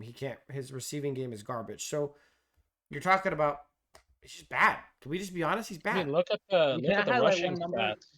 Does that say yards per attempt 31?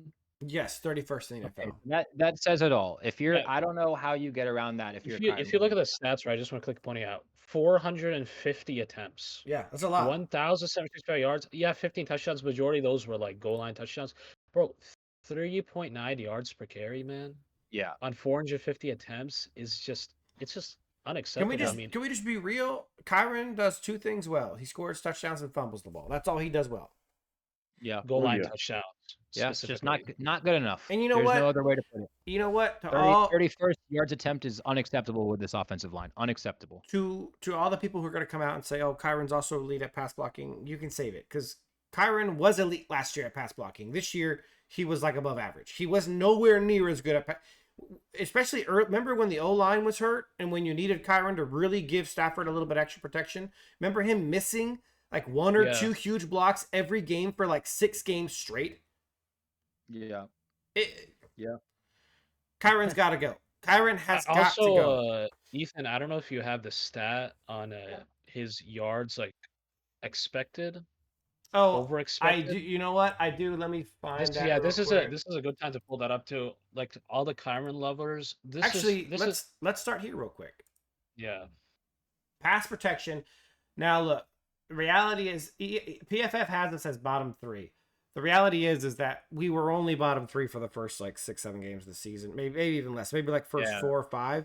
As soon as Bo Limmer got in there, really our pass blocking got we also had Avila out and Dotson out for some good time. Right. ESPN's win rate shows a much better reflection of where we're actually at, which is about we ended the season about mediocre kind of average. Now, considering we were like basically the worst for the first 4 or 5 weeks, we really had to play at a top 10 level the rest of the season to average out there. So I'm pretty sure if you look at the stats, like specifically since like our line got healthy, we were a top 10 blocking team. Totally. And then on the run blocking side, we're top 4, top 5. Elite. Our run blocking is elite. So I wanted to start us off there. Let's make our way down some of these offensive stats. This is the yards over expected per carry. This is what I want to show for Kyron Lover. Now this is basically the NFL saying, Kyron's yards over the expected yards or the team run block grade right here was 5th best in the NFL behind the Falcons, the 49ers, the Lions, and the Colts. But look how much lower, and we can compare him to David Montgomery all we want. The reality is Gibbs gets all of the exotic runs that are meant to go for long yards. David Montgomery solely plays for short yardage, and he still was at Kyron's level in yards over expected.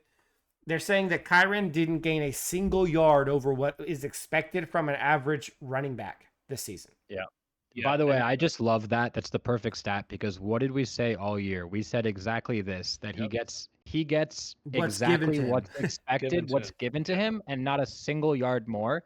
And some of y'all probably thought we were hating, but the stats don't lie. Listen, it is literally 0 yards over expected. Some of the people in the comments were telling us we were bashing Kyron. I mean, here are the facts right here. I mean, that's who he is. Simple as that. And by the way, exactly what's given, we also talked about the fumbling issue all season, even before the season began.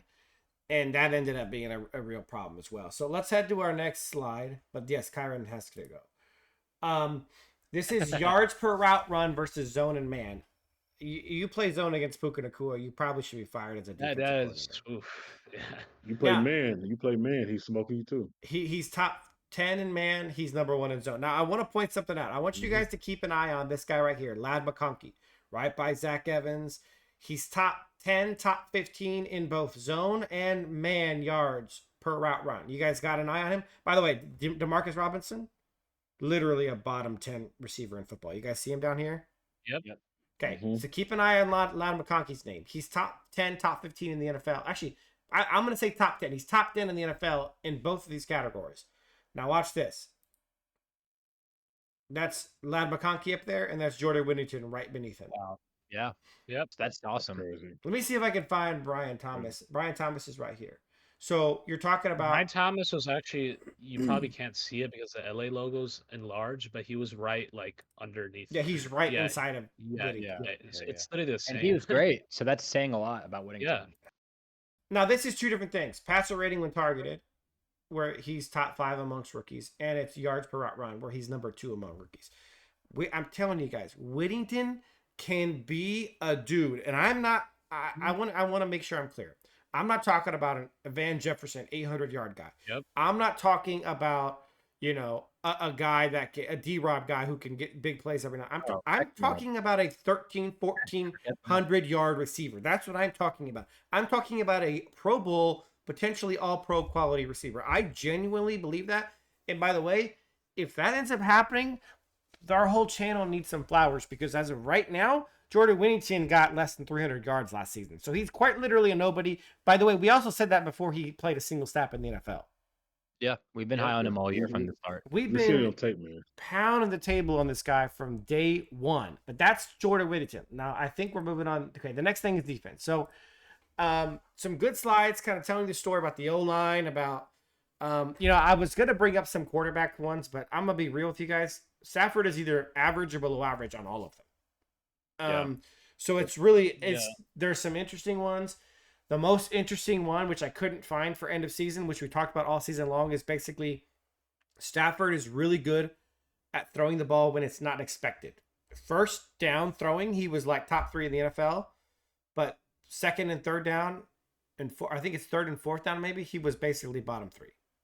Yeah. When the team knows the throw is coming, Stafford was one of the worst. When it was like McVay scheming something up and calling a pass when no one thinks a pass is coming, Stafford was one of the best in the NFL. Yeah. Man, you know what? Sean is him, isn't he? I'm just amazed that when you look at the stats, when you look at the numbers, when you look at the Kyron with, he's top 5 in rushing yards and touchdowns again, and in my mind I'm just going, coaching. It's all coaching. I'm watching this stuff from Stafford. When you're dominating on unexpected throwing downs, that's coaching. That's play calling. Yeah. Yeah. So I was just looking at Stafford's stats since we're doing the offseason takeaway.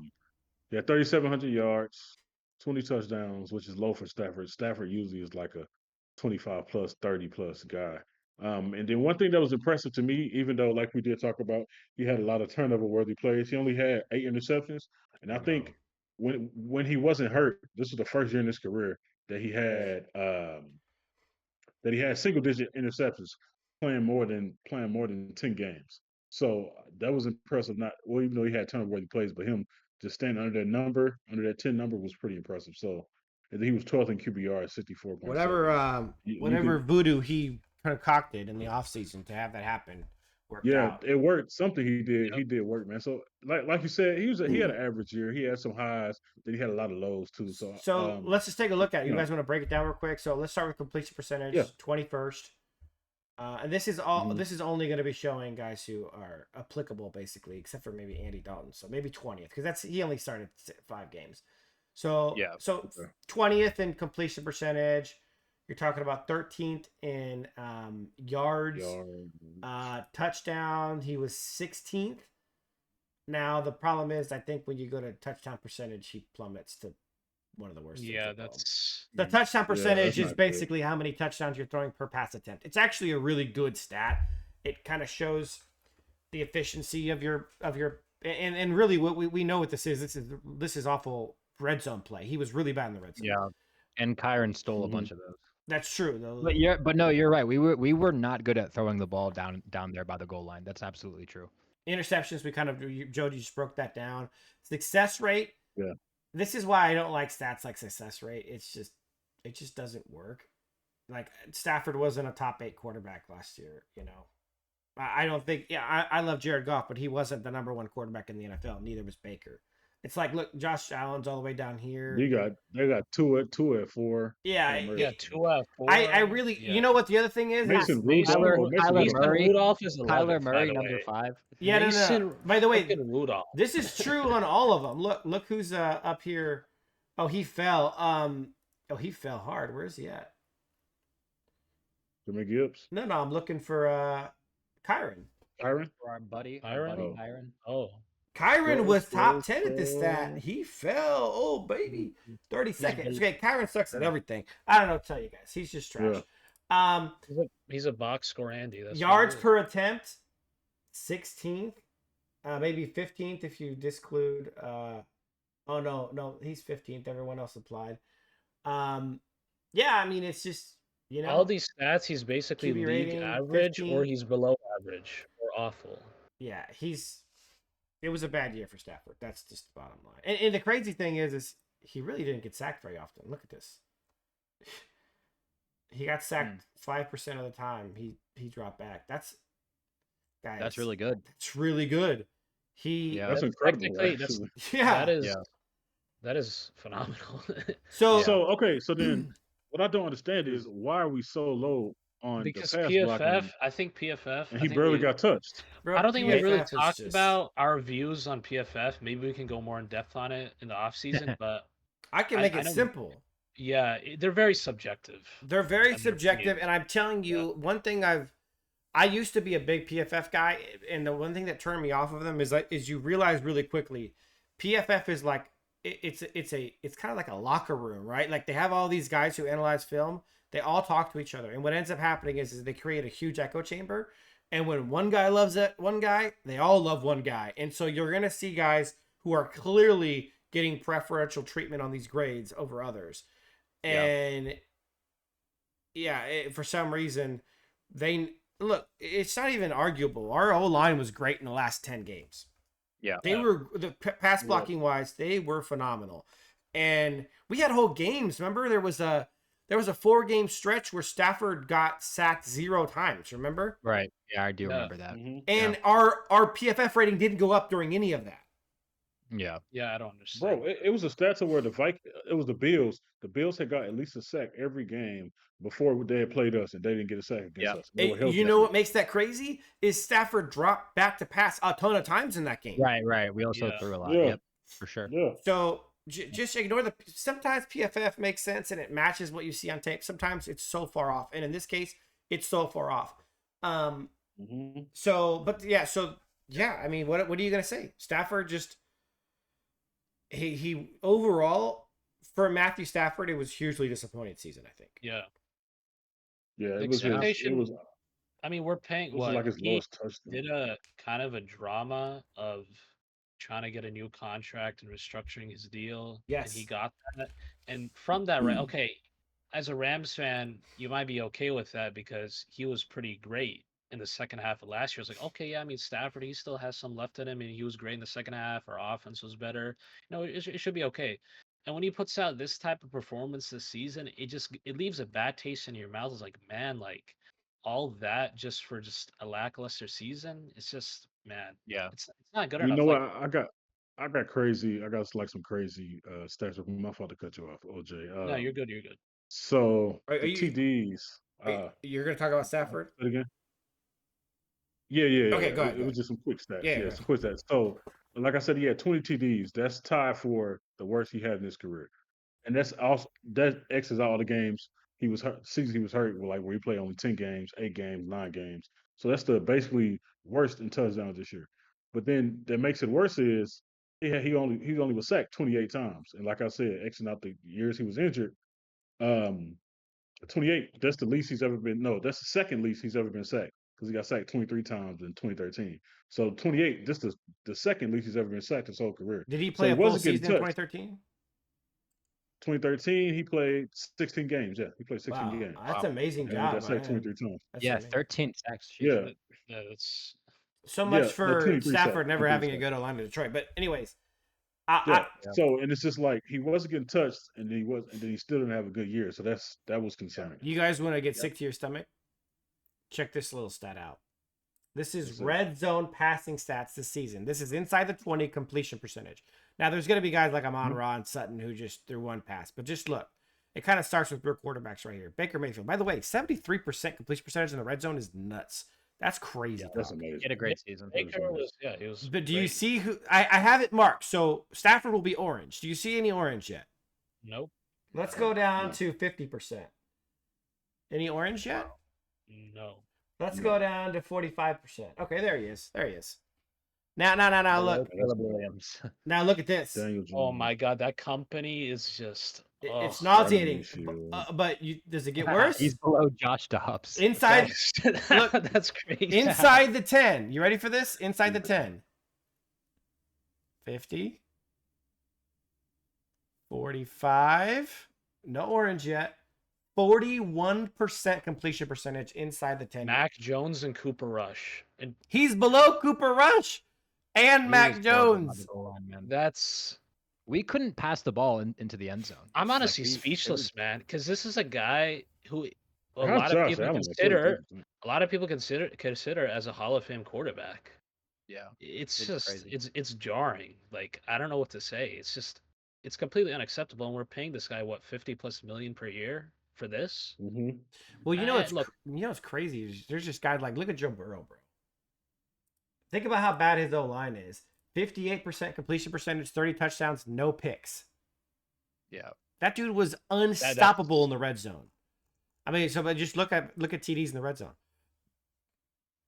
Look at this. Freaking Lamar, 32, Joe Burrow, 30, Baker, 29, Even Bo Nix, Jared Goff, 23 and 0. Look at this. Bo Yeah. Nix was even good in the red zone. Man, guys, that's a hard pill to swallow. I don't know about you guys, but Yeah, it Mhm. definitely is. It's hurtful because, I mean, I mean, I know I'm getting a bit repetitive here, but it's the same thing. The guy did a bit of a drama in the offseason over his contract. Yeah. We gave him what he wanted because, okay, yeah, this is a guy who won us a Super Bowl. He's a Hall of Fame quarterback. He played great in the second half of 23. We have the weapons. We have the O line.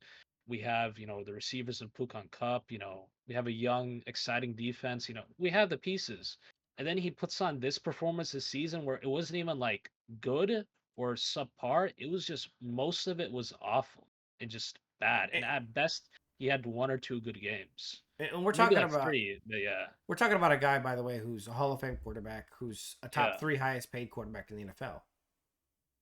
I mean, it's just Yeah, definitely. It was a bad taste. if we're gonna, I know a lot of us want to compete for a Super Bowl next year. That has to be better. Yeah. Stafford has to be better. And If we're going to keep Stafford for next year, he 100% has to be.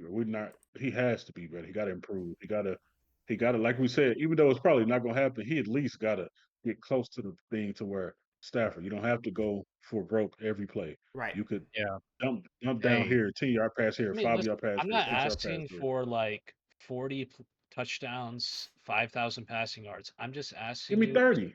just do your job. Yeah. Don't try No, to right. It's not even overextend. about the stats. Yeah, it's Yeah, not about just You know what do he your should do? job. He should sit down and watch the Seahawks game where Jimmy G played, You and know, Maybe nobody's just, hey, saying you don't have to nobody's do the- saying Jimmy G is better than Stafford. You know how But just- Cup and Stafford do the breakfast thing?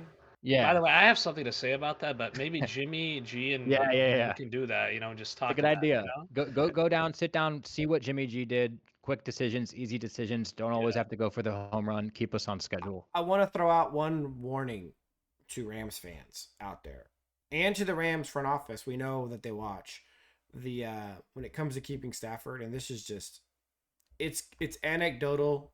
It's just a Rams fan who's nervous about the future. And there's a history in the NFL of the player who has the most there's a disparity between turnover worthy plays and actual turnovers, right?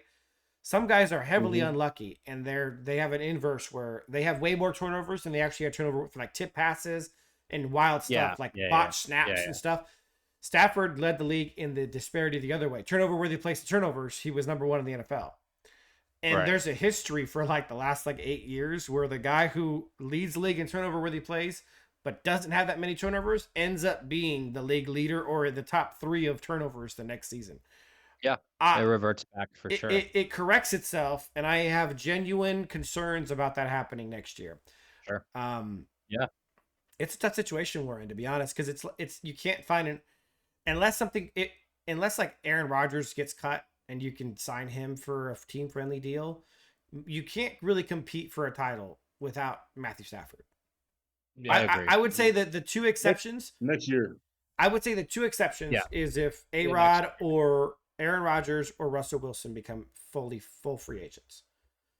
But the problem I is, agree with you on Rodgers, not Wilson, but that's a debate. yeah, for another- sure. I think Wilson with Sean McVay would be a much better player. But Yeah. that's new here. Aaron Rodgers for sure. Wilson as a secondary option. The issue is we're gonna have to make a decision on Stafford before we know whether they're either of them as free agents. Didn't Yeah. Les But- Snead say that's He gonna said, be the end he of said this by the week? end of this week. Yeah. Yeah, the end of this This- week. Well, I He's think gonna- I was about to say, I he's think it's gonna going to be Stafford's decision, if anything, Yeah. like whether he wants to keep playing. Well, Um, I will say they were talking about, this whole thing where they were going to have a conversation with Stafford. I didn't think it Also, was so Les cut and dry. Les Okay, Snead said maybe you're that right. He said he was going to have a conversation with Cooper Kupp yeah, and with well, Matthew Kupp and Stafford. Yeah, at the end of the week. Oh, and wow. the decision is going to be quick. So basically, when it happens, he said they should come out with the They decision. may quickly. ask Stafford to take a pay cut. To be honest, I wouldn't. I I- blame wouldn't be them. they surprised should. at all. They I wouldn't be surprised at all. Honestly, they should. I agree. Yeah. Oh, he why wouldn't he though? Like, I bro, mean, I you gonna go mean, somewhere else? just pull up take a clip of Honestly- the stats that we showed of Stafford and just show that to him and like, yeah, you know what? Can we trick a Should take team pay into cut. giving us a second round pick for Stafford? That's There are impossible. some- I don't There know if I'd I want it. don't know. Well, we'll save that for Yeah. the We'll for see. the Yeah, okay, offseason. you're right. Okay. But, Yeah. but I guess I'll just give a general, my general takeaway from the offense for the whole year. It was a puzzling year for the offense. It was a weird year for the offense. I stand here today having watched the full season unfold. It's over. I still don't know what this offense was. Yeah. It was so week to week. It was so up and down that I still to this day I don't know what this offense was. We saw amazing flashes against Buffalo, and maybe like one or two other games. We saw horrible lows. We saw everything in between, mediocre, and it was just an enigma, man. That's my offensive takeaway for the year. It was just strange, puzzling. You never knew what to expect. You never knew what team would show up, not only game by game, but even quarter by quarter. So, and then that's Stafford too, and just the offense as a whole. It was a weird year. Super weird. Yeah. Super weird. Just Hopefully erratic next year, as a whole, yeah. hopefully next year we're better. Add some pieces, and hopefully we're top 10, top 5. I want a top 5 offense actually. We definitely think could that's be a when we're top 5 really at our best. offense. I mean, That's what I Why- want next year. Yeah. why not? I mean, we have a great O line. I mean, even with Stafford, we have Puka. Well, Whittington's going to be here if we do trade Cup or Cup's still here, or we get T Higgins. I mean, or we also a running back. I forgot to mention a running back. Yeah, Yeah. Yeah. it's not a Yeah. crazy And expectation. then, real quick, going back to the point of where you said we're going to get the Stafford and Cup decisions quickly. I know I was listening to a Sean McVay interview, and Sean McVay said he wanted to get over quickly because he's trying to get ready to start the offseason. Right. He Yeah. was that's talking about fair. how he has plans of making the offense more versatile and stuff like that. So he was talking about how he's ready to get started early this year. Right. Yeah, and That shows me, by the way, just quickly, Ethan, I just want to Mhm. mention that shows me that McVay, I know some people, a couple of years ago, people were questioning McVay's fully bought in because of the retirement, Mhm. He's locked in, bro. He's locked in. If Oh, he's yeah. saying that, He's he's locked in. locked in. And I think yeah, He's locked obviously the success that we had with the young players the last 2 years really rejuvenated his drive to coach. oh yeah, for sure. Yeah. I mean, how could it Mhm. not? You get For get around Yeah, guys yeah. like Kobe Turner, Braden Fisk, and Jared Verse, and they're And they're it's energizing. they're also guys who love football, man. Yeah. They Yeah. just love playing football. And you know how many times Sean McVay was asked in a press conference this year, like, "Hey, Sean, what do you think about that young defense and the way the defense stepped up?" I bet you that gets under his skin in a good way. Like he knows that the defense was really the kind Yeah. of star of the show this year, and it shouldn't have been because of all the young guys. Yet they kind of outplayed the offense. I mean, would you guys say that's not even a That's hot fair, take, right? The because defense was better than the I'm offense. pretty this sure season, right? every Oh, Rams absolutely. fan, Yeah. expected the offense to be top 10 and the defense would have some struggles because of the amount of young players we had. I mean, And let's it just. worked in DC as well. Sorry. Yeah, keep going. Yeah, no, that's all I had to say. No. Yeah. I mean, it just struck me like it sounds so obvious, but that's crazy. Yeah. We have a Hall of Fame quarterback, 2 like great veteran receivers, Sean McVay, a great offensive line, and our cheap, young as hell defense was better than our offense. I mean, that's insane. Like that's crazy. It is crazy. I would really like to dive in a little deeper into Sean McVay's statement about becoming a little more versatile, because generally speaking, when coaches say stuff like this, what they're doing is they're looking at other teams around the NFL, and they're seeing what those teams are doing, and they're saying, "I want to be more like Buccaneers. this." He mentioned the Buccaneers too. Yeah. He did. mentioned Bucky Irving, yeah. Detroit, Tampa, Yep. even like Now, Washington. so what kind of versatility we talking about? We're talking about a couple things. Number one, running versatility. All those teams have a Thunder and Lightning set up. They have an explosive guy, and they have a guy that's really good in the receiving game, and they have a power guy. We have really none of that. We thought Kyron was a powering guy. Even early in the season, we thought he was a power guy, and then suddenly he started getting stuffed on third and short, fourth and short, over and over again. We don't have Thunder or Lightning. No, we don't. And I think Corum can be the bell cow, but I still would like some Lightning. So I think he's going to be looking for some versatility in the running game. Because ultimately your main guy can't be a Lightning guy. It's just, there's not very many. There's not, Jahmyr Gibbs is Jahmyr Gibbs, Chris Johnson, the amount of guys who are pure speed, Jamal Charles, who are pure speed and are dominant bell cow backs, is like, you can count them on your hands each decade. It's very rare. Yeah. Most of your guys are going to be like legit guys who can kind of do everything pretty well, right? And your Adrian Peterson types, your Saquon Barkley, etc. So Corum can be that, but we should definitely. By the way, I'm talking about like a 70-30 or a 65-35 split. Corum getting the bulk, unless we get a go-get guy like Genty, obviously something like that, right? Somebody generational. But I'm talking about getting an explosive back like Garendo, like the Chain, someone who has like crazy 4.3 speed to give 30 to 35%. Yeah, Henderson. It's basically like Will been talking about. Travion Henderson from Ohio State. Yep. We're gonna watch the. We're gonna watch that film. Yeah. We're gonna watch also a lot of film as well. On this channel. Yep. So what other kinds of versatility? I gotta be honest with you. If I'm Sean, I'm looking back at my Brandon Cooks days. I'm looking at teams like the freaking Buccaneers being able to go deep to Mike Evans whenever they want to. I'm looking at guys like the Bengals with my previous coach, Zach Taylor, being able to go to deep to T. Higgins or Jamar Chase whenever they want to. You're not going to convince me that Sean McVay doesn't miss having a real deep threat. He hasn't had one since Brandon Cooks left. He hasn't. Right. We've put Van Jefferson there. That was laughable. We've put guys like Puka there. And no offense to Puka, we talked about how he's an all-around player, but he's not a true deep threat. He's just not. Yeah. And we drafted Tutu. Yeah, we've tried a lot of different things and none of them worked. Yep. And then the other aspect is the final aspect is tight end room. I mean, he obviously wanted Brock Bowers. He sees Sam Laporta. He sees freaking all these tight ends being explosive after the catch guys. Because ultimately I think that's what Sean wants from tight. Sean doesn't want a guy like Evan Ingram, right? Who's like a deep threat tight end. No. He wants a guy who can do short to intermediate routes and then can catch it after the run. That's what Brock Bowers is. That's literally Brock Bowers' game. So having basically our tight end be a no yak guy and basically just a short guy and not even really a red zone threat has killed him. So when I think Sean's talking about versatility, it would be nice to get all that. It'd be nice to get T. Higgins. It'd be nice to get Travion Henderson and to get a tight end, right? Like the guy from Penn State, Warren. It would be great if we got throw 3 guys, but realistically, give me 1 or 2 of those guys, and we'll call it a day. Yeah, sure, yeah. Give me, and honestly, if I had to pick one, I'm picking the deep threat. The deep threat opens up so much for the offense.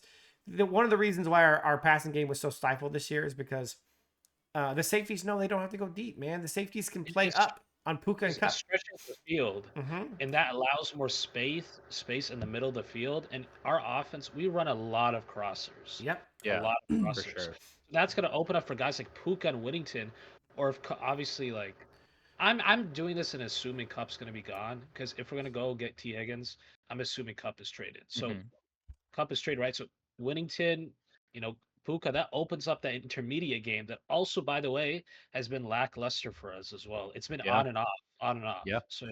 So real quick, just to tie up the bow that we're kind of painting this picture on, because we're talking about a deep threat that opens up the field. Well, there's another problem that we have, which is that we don't have a real running threat. And Corum, by the way, Corum is a running threat. And the reason I say that is because coaches will put people in the box to stop Corum.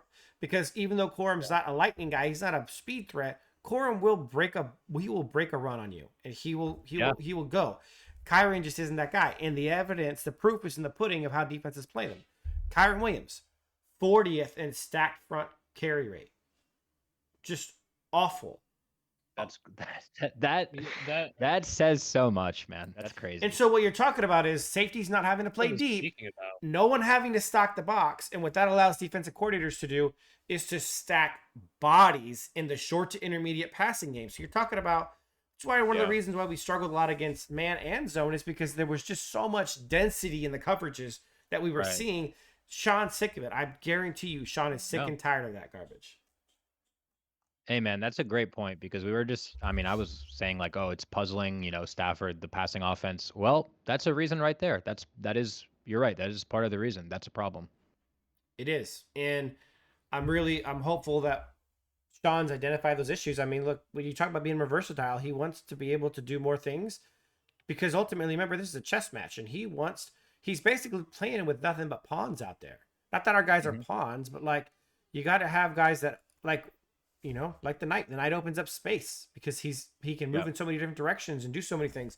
It is Sean's missing some pieces and he wants those back. But what's exciting is we probably have the best guy in the NFL to make use of those pieces. At worst, top 2. Yeah, that's why I have faith because we have Sean McVay. He's top 2 coach in the league. He's an offensive genius, schematic genius, a leader as well. Like, there's belief in that. I mean, if we didn't have Sean McVay and we didn't have the belief in him, then obviously I would be more skeptical. But yeah, and then obviously like I spoke of before, like him being locked in and him saying that I want decisions made quickly about Cup and Stafford shows me that he's serious. Yeah, and it is interesting that he specifically used the word versatile. Like he could have said, "Oh, we just need to get better." We need to. He also, by the way, he also could have just said we need to be more explosive. That's what I say. Yeah, exactly. It's a very specific. It's a very specific and meaningful word. Versatile. Because our run game was one-dimensional.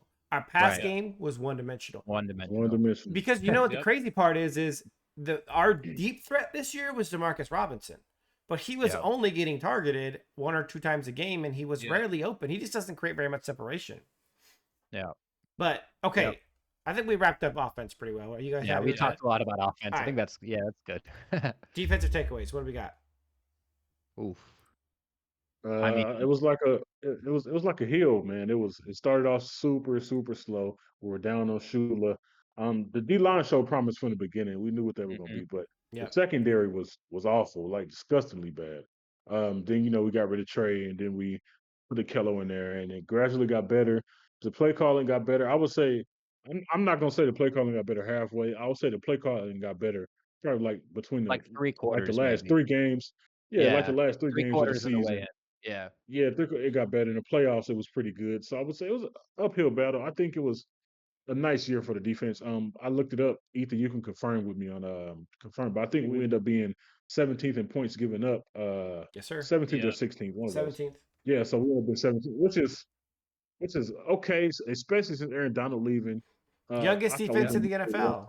17th, 17th is middle of the pack. So I mean, a lot of us expected us to be a bottom tier defense, and for especially the second half of the season, it really wasn't. So let's break it down real quick. Yeah. We were mid in turnovers gotten. We were kind of mid against the pass and kind of mid against the run. We really didn't have a heavy strength. We're kind of struggling in both those areas. Now, what we were bad at was average drive time and average drive plays, and the average drive yards given up, and the average points. I feel like that's partially, maybe even mainly due to the scheme that we run. We Yeah, run this that's fair. break, don't bend scheme where we place soft coverage, we allow yards.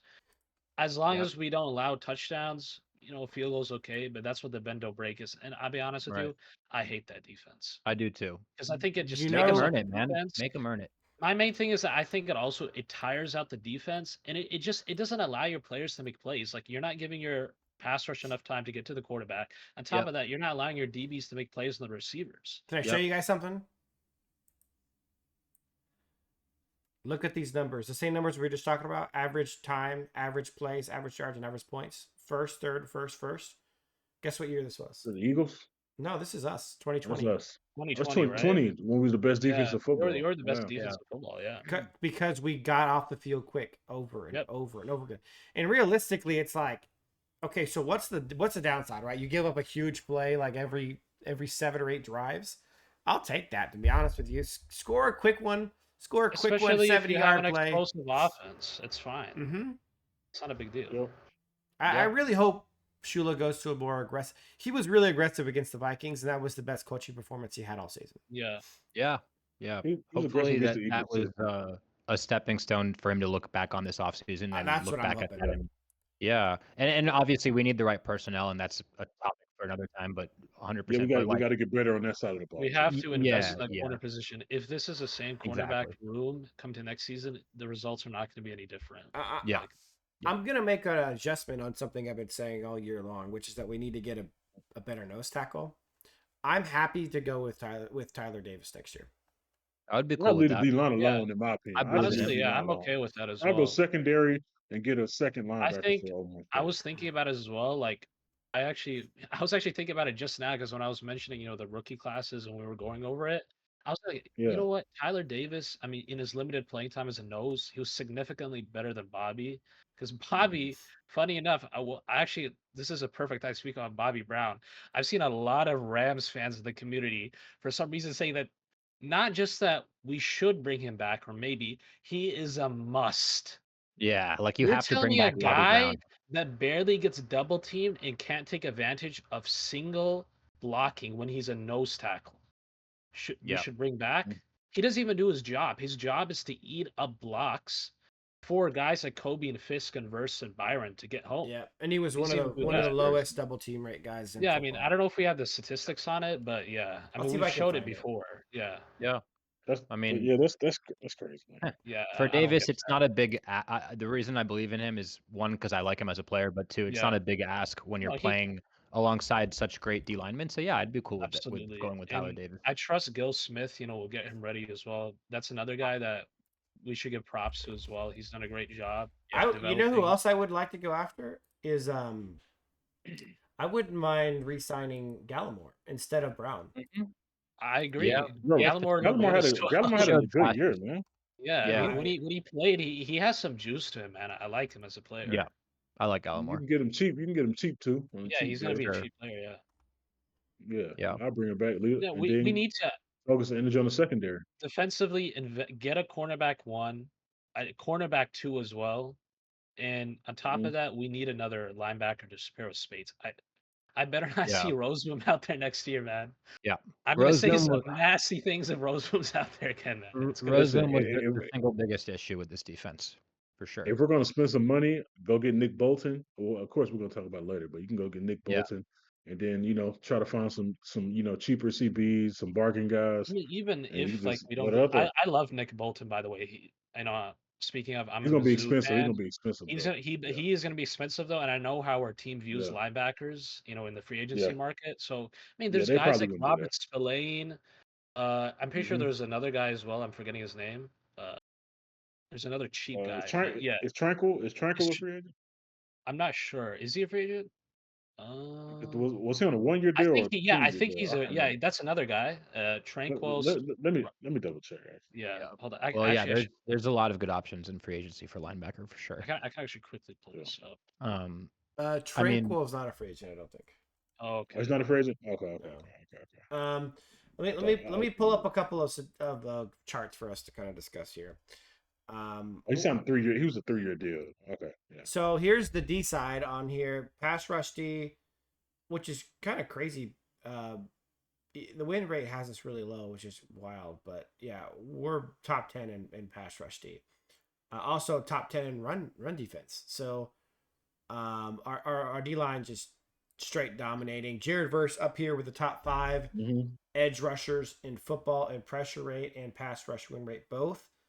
Byron Young is who he is. He's kind of when it comes to pass rushing, he's kind of mid, but I would say he's on the higher end of run stoppers at edge. Yeah. He's good at setting the edge. He's very steady. No, it's great fine compliment. Because we have guys like Verse, who's a superstar, and Fisk, who can potentially be that, and also Kobe Turner. So it's not a big deal. Here's pressure rate for interior D linemen, and you see Kobe Turner and Braden Fisk up here in the top 10, top 15 of pressure rate.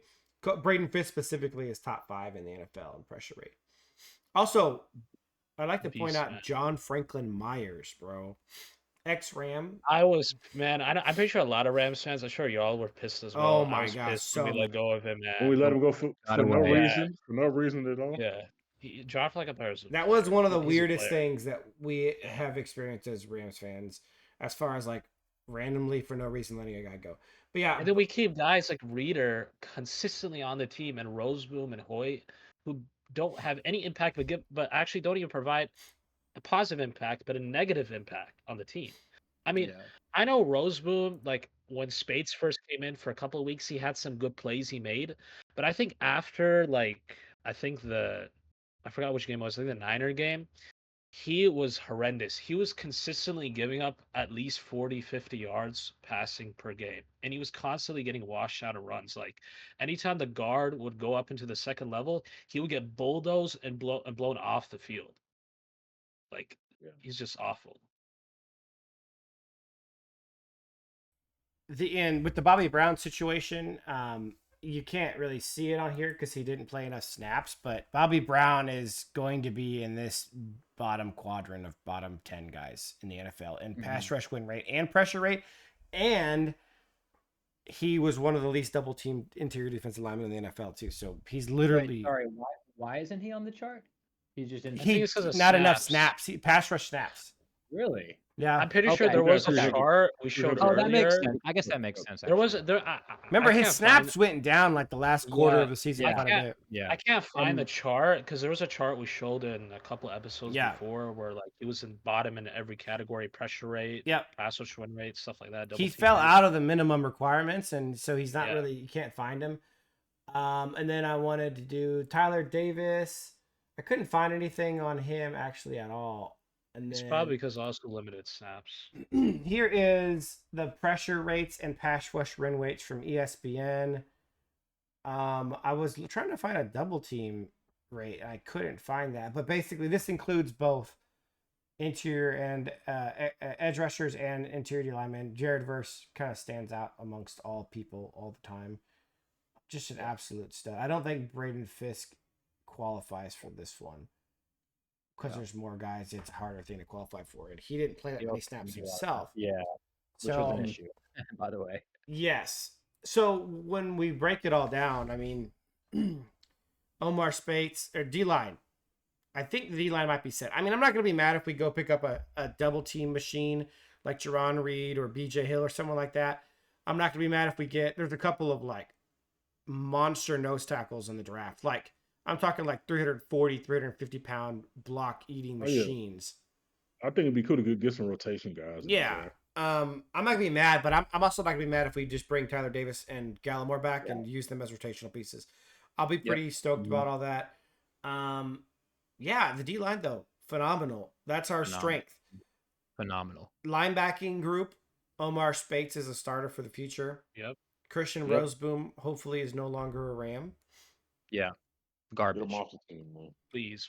There's a lot of options. We'll talk about that next week, but like getting rid of him, whether it's the draft or free agency or trades, by the way, linebackers are traded all the time. They're not a very expensive commodity. We could probably pick up a top 10, top 15 inside linebacker for a fourth. Like they're that cheap. Yeah.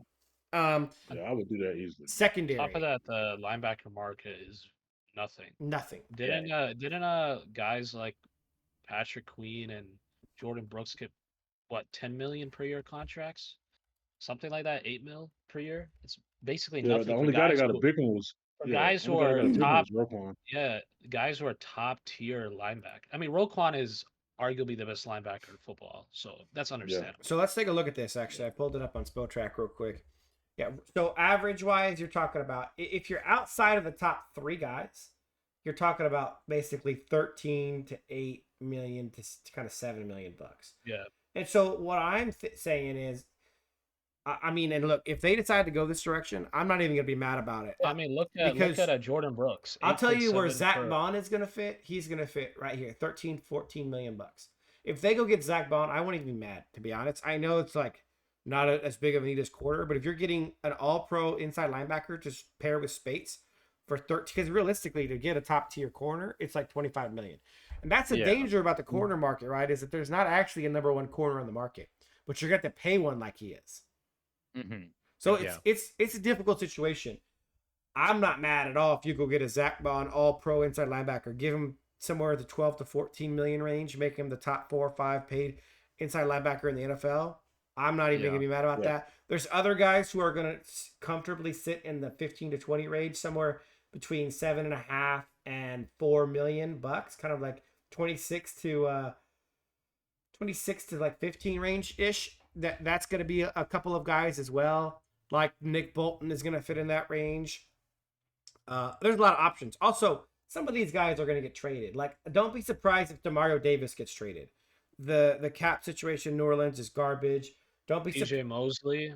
CJ Mosley. Don't be isn't surprised Levante- if Bobby Levante Okereke. David a free agent? Yes, Levante David's a free agent. Bobby Okereke is one guy I would actually jump on. I don't know if He's you an guys underrated player. Dude. I remember him with the Colts. He was a dog with the Colts. Look He's a look player. at this guy last year. Look at this dude last year. He only played 12 games, but so let's look at the last couple of years. Sacks, getting 2 sacks a season. He gets interceptions. He gets pass deflections. He's obviously struggling with injuries this year, but tackles for loss. I mean, and then in the pass game, allowing a 92 and an 84 passer rating. It's a mediocre kind of 7% missed tackle rate. It's kind of in the mediocre range. He's solid, man. He's really good. Obviously, we talked about Zach Bond, but there's options to increase. Yeah, we don't have to a go lot of out there options. and get like a top tier linebacker. No. It's not a like an absolute. Yeah. So then we get to the safety room. Let's talk about safeties. Yeah. Yeah. If we're talking about Cam had a great year. I would, if we're talking about replacing or just talking about how it went. No, You're it's talking not about Cam Kinchins, by the way, which right? Cam? When you Cam say Curl Cam, or- you mean Kinchins or Curl? I'm assuming you mean Kinchins. Oh, man, Kitchens. Yeah, I mean, Yeah. my fault. I keep forgetting that both of the names Cam. But yeah, Cam Kitchens had a great year. Maybe I look for some depth. See what you can maybe re-sign John Johnson to like a 1-year cheap contract just to be some veteran assistance. But I think the safety position went pretty well, man. I think him and Cam Curl matched up together. I think I'll take it into next year easily. Yep. Yeah. It's not a heavy need at all.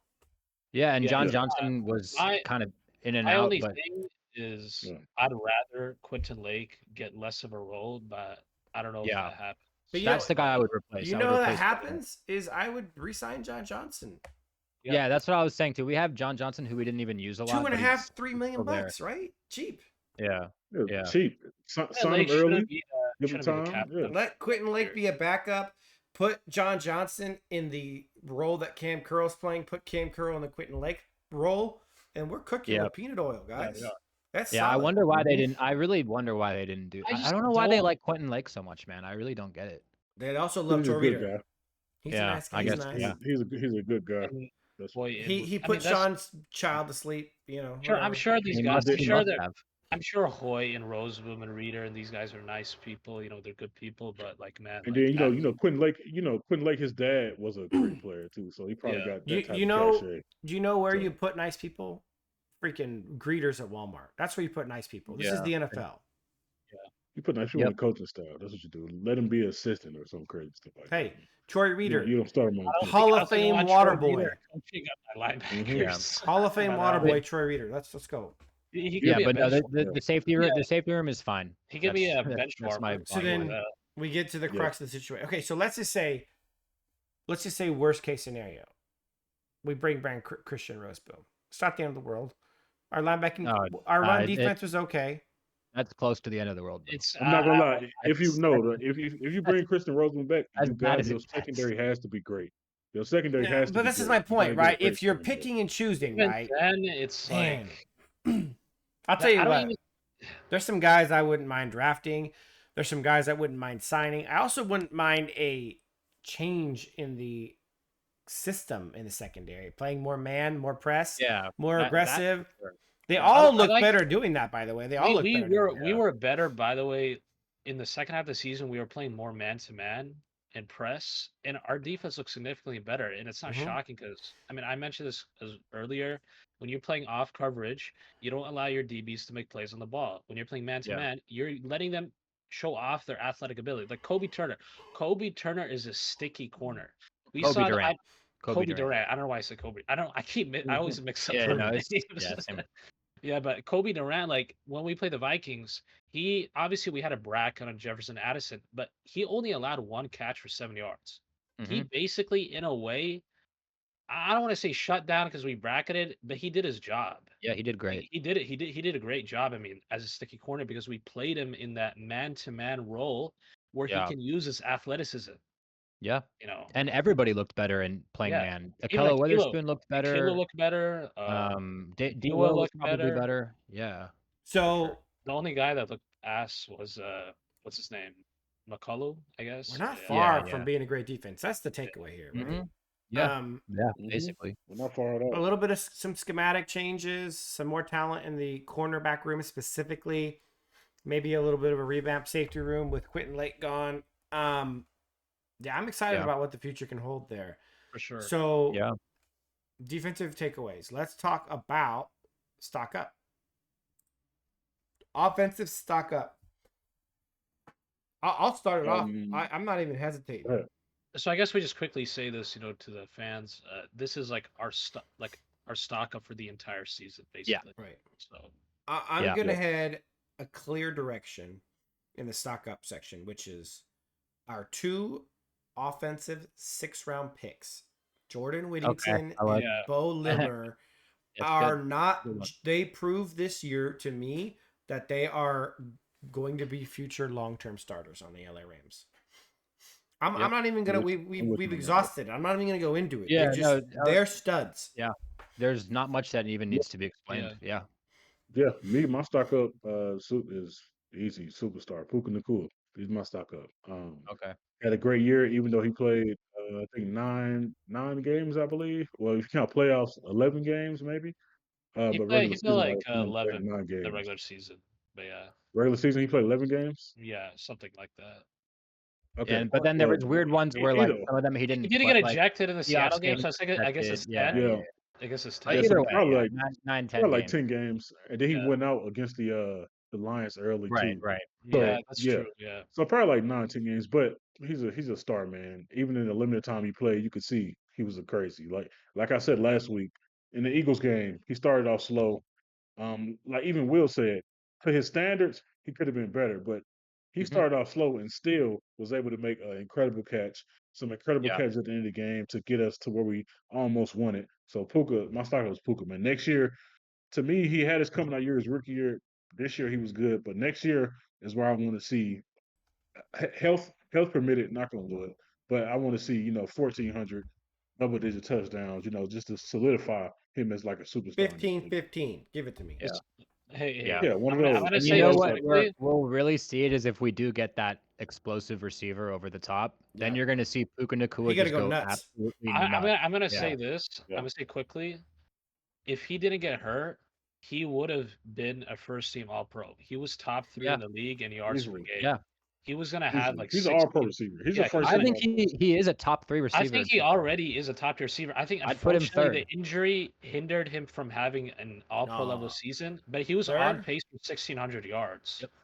I don't Yeah. know. I don't know about third. I think he's like right under You that don't top think? 5 probably. I got Not 'cause Jamar, Yeah, Jamar I'm and high Justin on my guy, Jefferson. man. Take I'm your putting pick, it out there, and man. I'll put Puka behind them, man. I I mean, you got could I argue got putting- Jamar.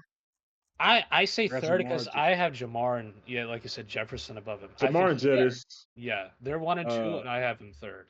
Yeah. So me and OJ both I have him mean, third. Well, you think we're crazy? I mean, no, I listen, don't think man. you're If crazy. he didn't I think get he's like hurt, 6.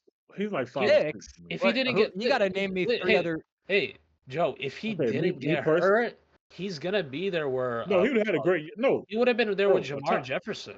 in Yeah, my opinion, a top 6 receiver is elite. You're an yeah, elite yeah. Okay, but strategy. who are the three? Like, you're an elite Who are receiver. the 3 Are you receivers? basically saying I'm you want to see putting. him do like consistently more as he gets I, as No, healthy it's not even playing? that. I'm literally just saying I think those guys are just. It's not even on Puka. It's just I just think Oh, those yeah. guys. Okay, It's not okay. I even. get what you're But saying. They're what better. receivers besides JJ and Jamar do you have ahead of Okay, him? Because I can only me. think of That's like AJ interesting as Brown well. I and got AJ. 2 guys, I 3 have guys. AJ. I have AJ Brown. I have AJ Brown ahead of him. I think AJ Okay. Brown is just Okay. is better player. And then I also have this one is controversial. Is it But CD?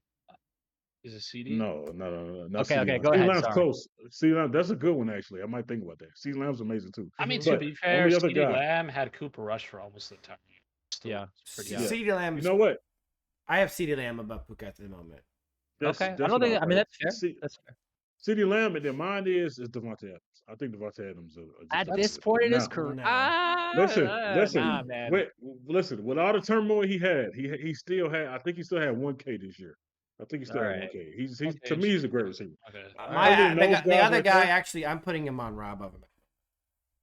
Amon Ra over Puka. Oh Okay. my God! Oh no! Oh no! Amon Ra is back-to-back Oh, no. All-Pro Oh, first no. team, You know what? 1,500 What yards. do we? You know, Ra's a it's slot. tough He's a because slot they're such demon. I'll different. give him that, but Yeah, he's they're not so bad. different. We'll see. We'll see No, what hold on. happens. Amon Ra played outside more than he played inside this year. I'm not 55% of not his Amon snaps are Ra. outside. No, Not bro, Amon Ra, you no. hate the Lions though. Amon Ra had Listen, last year. I'm gonna. He had 1,500 I yards, think- 10 listen, touchdowns. I do. Thank you. I I do. think Nah, 90. no. I think majority of people who watch football, if Puka didn't get hurt because of his stats, what he was on Yes. pace for, would say he Answer this- is a top 3 football. Yeah, but he receiver going into next he year. has to stay I healthy agree. though. That's part Yeah, of the he has to. equation. I know that. I know that. Listen, I mean, Nah, I view I it don't wanna differently. derail. I understand that. I don't want. but I don't want to derail the convo. But We're listen, already kind of off the you're- rails. If, We already are if kind you're of a off the GM, rails, if yeah. you're a GM, real quick, if you're a GM and you had 2 people in front of you to be your wide receiver one of your team, I'm gonna ride Puka Nacua. I promise you, 90% of GMs are picking Puka Nacua. I don't think that's necessarily It's more true. fun. I would take. They're Puka, picking. yeah. They're taking tough. Puka I think Nacua. people would I- disagree. He has the build. He has everything. Injuries. But of you're course, saying Ethan, Amon you're Ra right is about not that. He's Amon Ra's averaging 1,400 yards, 11 touchdowns the last 2 seasons. Amon Ra is a product. Amon Ra is a product of the scheme they have him in. No, my and he's a product of the goodness. I'll slot. say this. I'll say bring this it about back That's what to I'm Puka's, right. Now Puka's we're- touchdown now what? numbers. He's barely targeted in the man. red zone. D-Rob was Hey, the man. primary red zone target. What I don't understand, like there really wasn't much like involvement with Puka in the red zone. I'll You're say gonna that. have to give me Guys- more. You're guys- gonna have to give me more than every guy you don't like is just a product of whatever's around him. That's Guys- nonsense. Guys, that's a sneak peek. That's a sneak peek of the conversations we have. By the way, off yeah, the if we pod, when we so when we just go get- into like give you a season sneak peek. previews, I might have some a bit of wild predictions for that. I, We'll leave that for We- another we, day. we can move. We, All we right, can yeah. move. We Well, can move. that was, okay. Anyway, I guess I'll quickly just go into my stock up. Offensively, I mean, Ethan, you mentioned like Limmer, right? But I'm gonna say this is a bit different one. I've typically done players, but I'm gonna go with Ryan Wendell, man. Like all right. I That's feel good. like That's good. Yeah. it's very like it's a very common thing where coaches like when they involve a scheme, especially last year in the second half of the season with how good our O-line was, it could just be a one-hit wonder thing. I think he proved that that's not the case, especially when the injuries that we had in the first half of the season, he was still able to keep the O-line afloat. And then once we got our guys back, man, was that O-line was just a machine. And, like it's unfortunate that we didn't have like a back to take advantage of the run blocking, and Stafford was super jittery in the pocket. But Wendell, like he's done a phenomenal job with like developing Limmer, Avila, even a Larry's improvement. Yeah. Obviously we have like the guys like Dotson also, yeah. Dotson also improved as well because sure. Dotson, I remember Steelers fans were happy he was actually gone. I mean, from what Mhm. I've seen when he got traded, because he really was pretty below average for them. Yeah. So yeah, Wendell, massive props, huge pickup by McVay and Les Snead. Yeah. All the kudos Yeah. to him. And to your point too, there were games during the season where backups had to come in that Yep. literally I did not know their names. Like what was Dedich. like we had like a Dedich and Yeah. whatever, and they were okay, considering Okay, they're yeah, complete they're nobodies. serviceable. Like Yeah. it wasn't like, it wasn't a disaster. So yeah, Mhm. I think he had to work with a lot of like moving pieces, moving parts, and did a great job. Let's be honest, the O line was, as a collective unit, was the best part of our offense. Yeah. And that goes into my stock up, which is my stock up is the interior offensive line. So guard, center guard, was I think this honestly probably the strength of the whole offense. I mean, so Steve So Avila, you're really big on Jonah Jackson then. no, well he didn't play, but so yeah, Steve Avila, Bo Limmer, Kevin Dotson, the interior O line. Those three guys were phenomenal all season. Yep. I don't think much more needs to be said. Yeah. So. Yep. That's solid. Yeah, Fully agree. I agree. Okay, let's move on to stock. Oh, stock up defense. Yeah, I forgot. Yeah. About that. Okay, stock up defense. Who wants to get us going? I'll go first. My stock up on defense is it's just defensive line. It might be everybody's answer. It's defensive line. What an amazing year. Ethan, you think you can find like the total of the sacks we had in the season? Yeah. I know it was probably regular season. It wasn't that high, but the playoffs, we had 16 sacks. That was like a NFL record in the playoffs. Yep. Yeah. The So total basically, in season. we were 2 Oh, go sacks ahead. away Go from ahead. breaking the playoff record. That's what it was. That's In incredible. 2 games. That's incredible. And Yeah, right. the second game we had like 7, 8 sacks. That was against one of the best O lines in football, top 2 O line in football. Yep. And a lot of people thought they were going to ragdoll us. They were going to throw us around like they did the first time. But the reason it didn't happen the second time is our defensive line got better, matured throughout the year, and so they were ready for that matchup the second time. So it was just, I would say my stock up is the D line, man. They had a wonderful year, and then next year hopefully it's better, and we could be probably a top 5 defensive line, and it'd be great from there. Yeah. Okay. Amen. One of Yeah. you guys can go. I have an interesting one. I want to keep it for Go ahead. last. Will. Okay. I'm just gonna cheat and do a couple. I'll be quick. One is exactly what Joe said. My X factor going into the season was this young D line, and they just completely exceeded expectations, and they were phenomenal all season, and just got better as the year went on. Just like Joe said, all the sacks in the playoffs was just unbelievable. Mhm. So I think that one's pretty self-explanatory. Is that young D line, and then I want to give one to Chris Shula because again, I've said this throughout the year. Like stock up doesn't necessarily mean like I think you're great now, but this is like the quintessential stock up pick to me because I just think higher of him now than I did at the beginning of the year.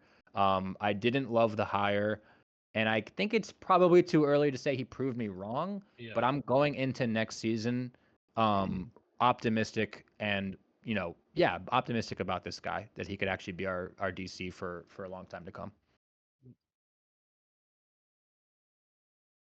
All right, and I'm gonna stick with my trend of that I did in the stock up for the offense, which is I'm going with our defensive 6th round and after guys, which is going to be actually I'm just going to go all of our kind of later picks: Cam Kinchens, Tyler Davis, and Omar Speights. Kind of was it 4th round? Cam Kinchens was a 4th rounder, right? Or was he 3rd? He was the 99th pick. He was so third, I'm bad at math. Yeah, he was but 3rd rounder. Third round. Okay, so Yeah. but yeah, just these. It's I don't say it's easy, but obviously the D line, the first 2 guys, Cam Kinchens, especially when things look really bad for him, and he made such an incredible comeback for the season, really standing out. Not every 3rd round pick is a starter. Not every 3rd round pick is a future starter. Not every 3rd round pick is a long term starter. And I think Cam Kinchens proved that he is those things. Tyler Davis showed for a 6th round pick, showed a lot of potential for the future. And then obviously Omar Speights showed us he's a long-term starter at inside linebacker as well. You're talking about guys who in spots where there's just no certainty about future playing time and snaps. And we got future playing time, future snaps, and future starters at those spots, which is just knocked out of the park. It's great. Yep. I just want to love the youth mention- movement. Yeah, for sure. I just want to quickly mention, like, shout out to the guys that I was just super high in the draft defensively, like Verse, Fisk, and Cam. Like, they did a phenomenal job. Got better as the year got along. They're future starters for this team for the future. Now, my guy that I have, I mean, obviously like the D line was just phenomenal. But I'm gonna say this: I'm gonna pick a guy that just he's underrated. He doesn't get much appreciation. Kobe Durant. I have to give him credit. I like it. I like And it. here's why. Here's my explanation. This is a guy in the past that I've criticized before for being too small, being too weak, not physical enough to play the cornerback position. But then I realized I'm like, we're not playing this guy correctly. We're Mhm. not playing him the role that he should be. We're using him as an outside corner where he's going to get bullied. He should be playing the slot where he's quick, fast, sticky, can stay on those slot guys and be like a nuisance, and also uses like a blitzer as well. And that's what he Yeah. did. I mean, I have Yeah. some stats on him. He was allowed a 71 rating in the league, and I checked it like specifically with quarterbacks. That was top 11 among cornerbacks. So that was Nice. impressive. He only allowed 310 yards, 1 touchdown, 50% completion percentage. I mean, he was pretty great, man. Like Yeah. his season went under the radar. He proved me wrong in sense. Honestly, I guess I just viewed it in a different way, and then I realized that. But yeah, Kobe Durant, man, shout out to him. A good one, yeah. Okay, let's move on to stock down. Stack down offense. Who wants to get us started? Man, Stockdown offense was a hard one. It was a very, very, very Someone in Yeah. here might not like who I have, but yeah. Do it. I Do know, it. I know this person's dear to someone. Okay, I'll go. It's Matthew Stafford. It has I to knew be. it. I knew you It were has to be going. Matthew Stafford. I mean, look.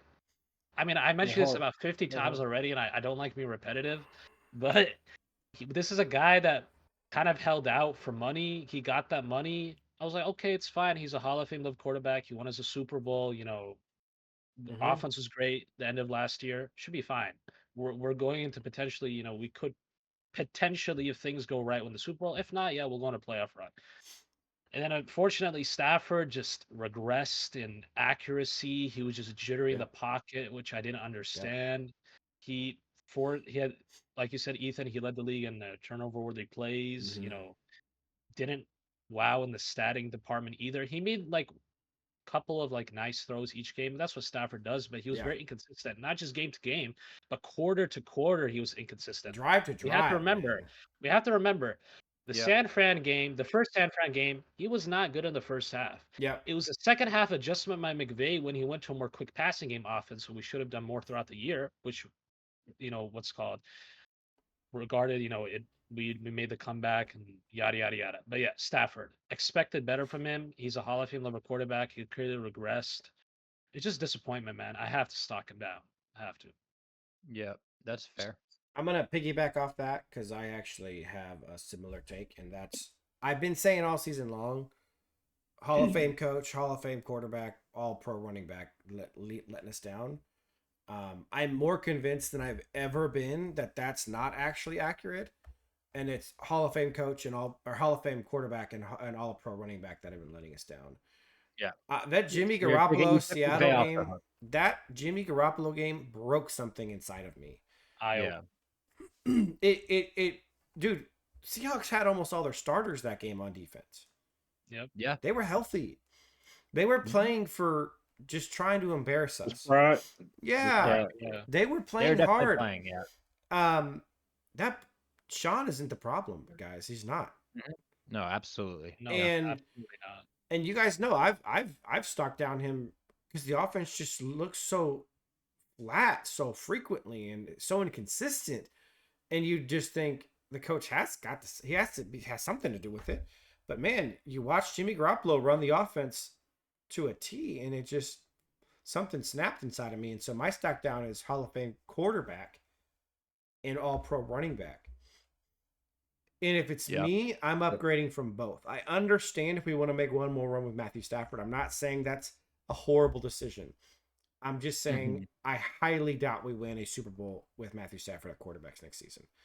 I'm simply convinced that without a huge progression year, which he's 39, if he doesn't hugely improve, that he is going to have far more turnovers next season. Yeah. I mean, he Yeah. got really lucky this season, and it's nice, but it's not something you can rely on to happen going forward if he's going to be that inaccurate and that careless with the football. It's a massive concern. Yeah. And so man, well, I'll save it for next week. I just think when your offense relies on a because let's just be real. It's expectation, man. We talked That's what about it is. yeah, not just that, but like, can we just be real for a second? Your stock up of Ryan Wendell is great. You know why?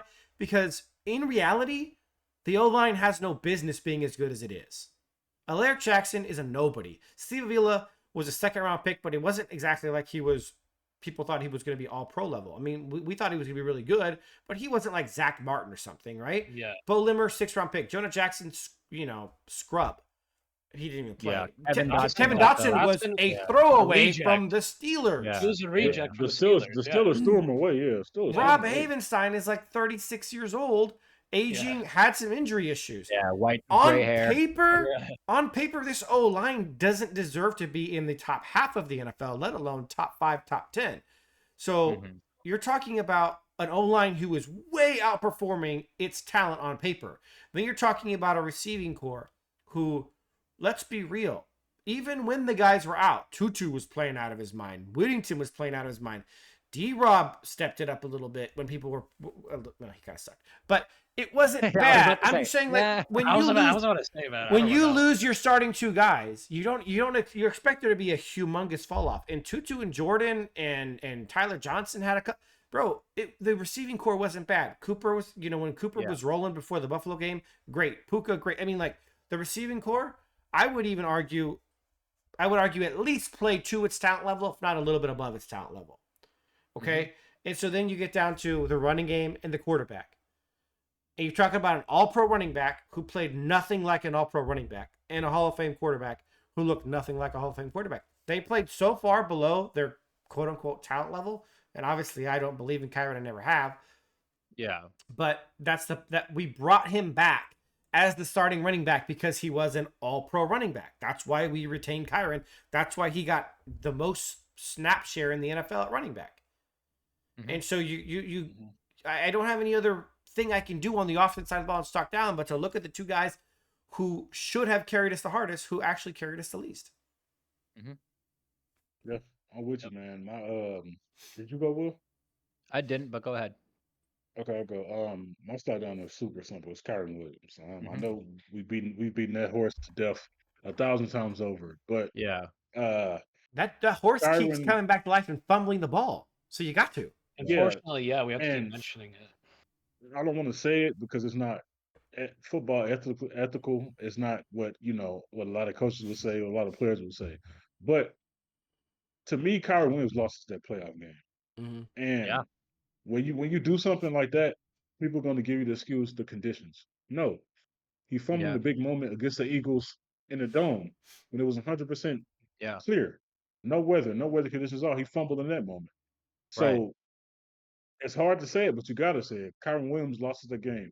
And when you do something like that, especially when you're not, if Saquon Barkley did that, it's okay. It's not okay, but it could be like, I could stomach it because he gave me almost 2,000 yards, double-digit touchdowns. He was amazing. I could stomach that. But Kyren Williams, while he had the statistical numbers, they were fake. He wasn't that guy. 4 yards like you said, he only Saquon would make up for it with a 60-yard touchdown. Kyren would not. Right, exactly. And it's like and everybody knows this. Ethan says this all the time. I was a Kyren fan at the beginning of the season. I was a Kyren fan probably from week 1 to probably week 8, something like week 9, something like that. And I was tricked too just by the numbers and just by during the game he would have certain runs. I was thinking, okay, I always say he's not a great back, but he's a back that can get it done. And this offense, being a back that can get it done, that's not going to work, man. Especially in a playoff game like that, we've seen it. A back last year we saw it too. Nobody paid attention to that. But in the Lions game last year, he was awful. And a running back that can just get it done in the playoffs is not going to work. We see the running backs that's in the playoffs right now. The Chiefs are an anomaly. That's a crazy, amazing dynasty. It is an anomaly. running back position that doesn't really matter to them. And their running backs are still decent. But anyway, they're decent, but they got Patrick Mahomes. You got Saquon Barkley on the other side. I think can I hammer down real quick your point about Kyren? And there's no better way. We talked about this throughout the season, but this is just we have, when you're looking at it from an analytical perspective, you have to consider 2 things. The limited quantity of event that happens on offense is 2 things: plays and touches. Okay, there's a limited amount of plays, there's a minimum amount of touches. So the point of being a good offense is making the most out of each and every touch and each and every play. And with the running back specifically, it's touches. So let's take a look at the touch rate. This is scrimmage yards. Scrimmage yards. Kyren, 14th, not too bad, except for when you look at the yards per touch, because he's not just bad at running the ball, he's bad at receiving the ball. He's at 4.2 right here. Now, how far down do I got to go to get someone below 4.2, do you guys think? I haven't even looked. We're doing this together for the first time. We got 6.0 Saquon, 6.1 Derrick Henry. We have 6.4 Jahmyr Gibbs. Bijan, 5.2 in his second year. I mean, look at this. 5. A lot of guys over 5. Guys at 6, like Bucky Irving, who was a rookie. James Conner, who's not fast at all. 5.3, still dominating. I mean, look. How far down do I... Now, there's going to be some receivers mixed in here, but like, let's just look at the small numbers. J.K. Dobbins, 4.7.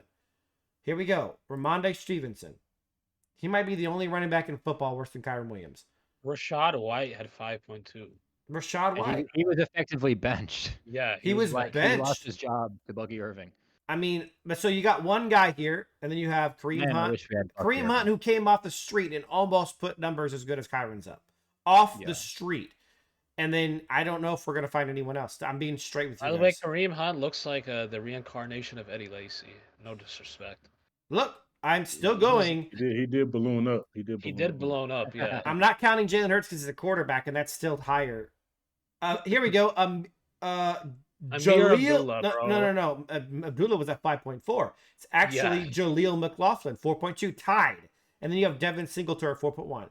You're talking. I mean, I can literally keep going. Actually, if you go up back to Kyren name, I think I seen a 4.1 next time. Actually, was it 4.1? Was that a 4.1?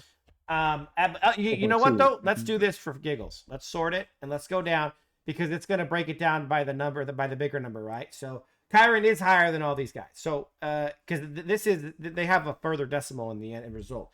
But you're talking about guys. This is garbage. This is trash.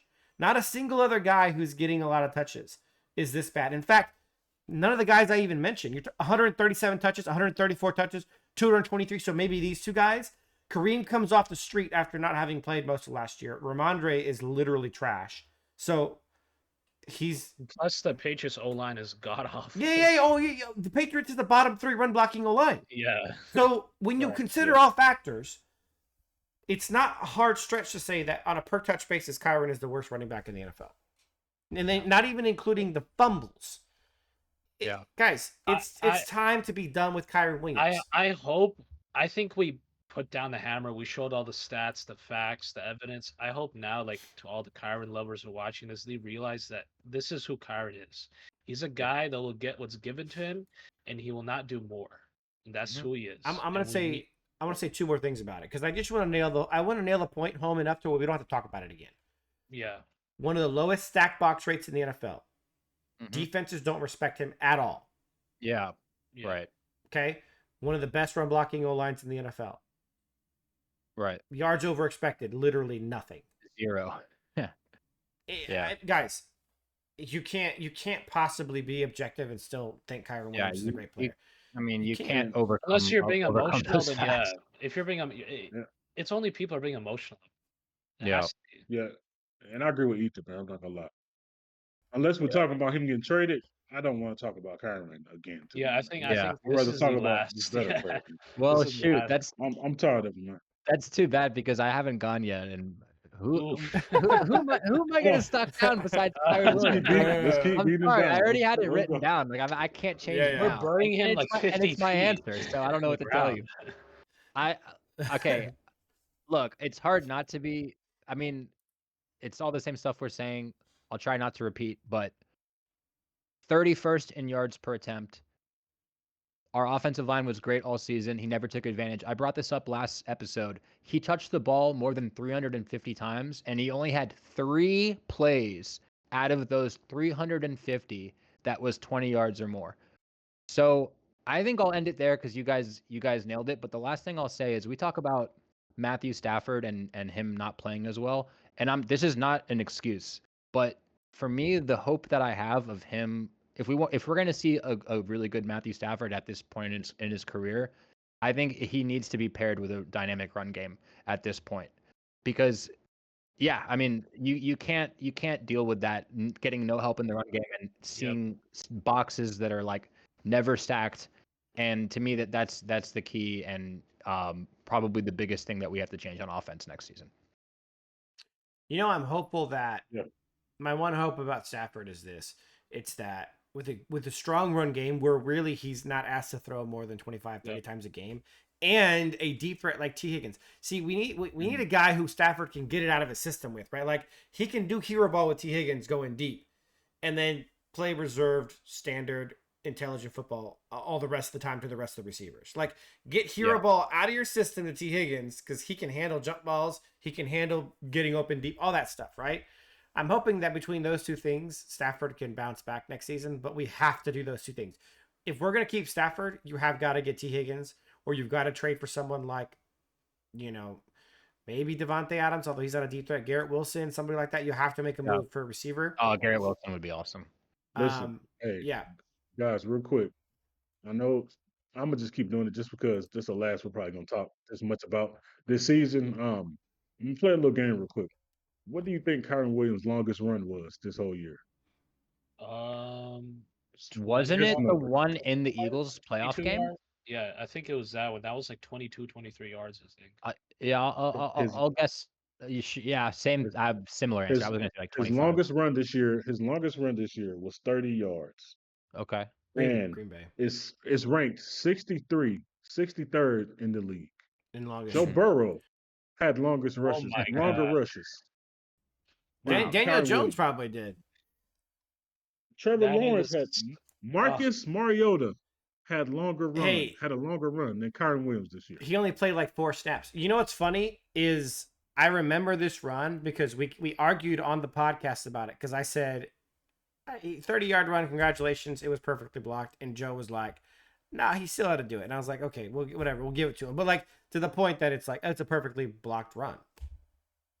Yeah, well, we saw Blake. That's pathetic, bro. And we saw Blake Corum barely get the ball all season. We throw him like one pitch to the left against the Jets, and it was called back because of a penalty. But you saw a longer run in that tiny sample size from Blake Corum. You saw a longer run. The best run all year, just instantly. And it wasn't called back for a hold or anything. Yeah. It was illegal formation, and it was a tick-tack call.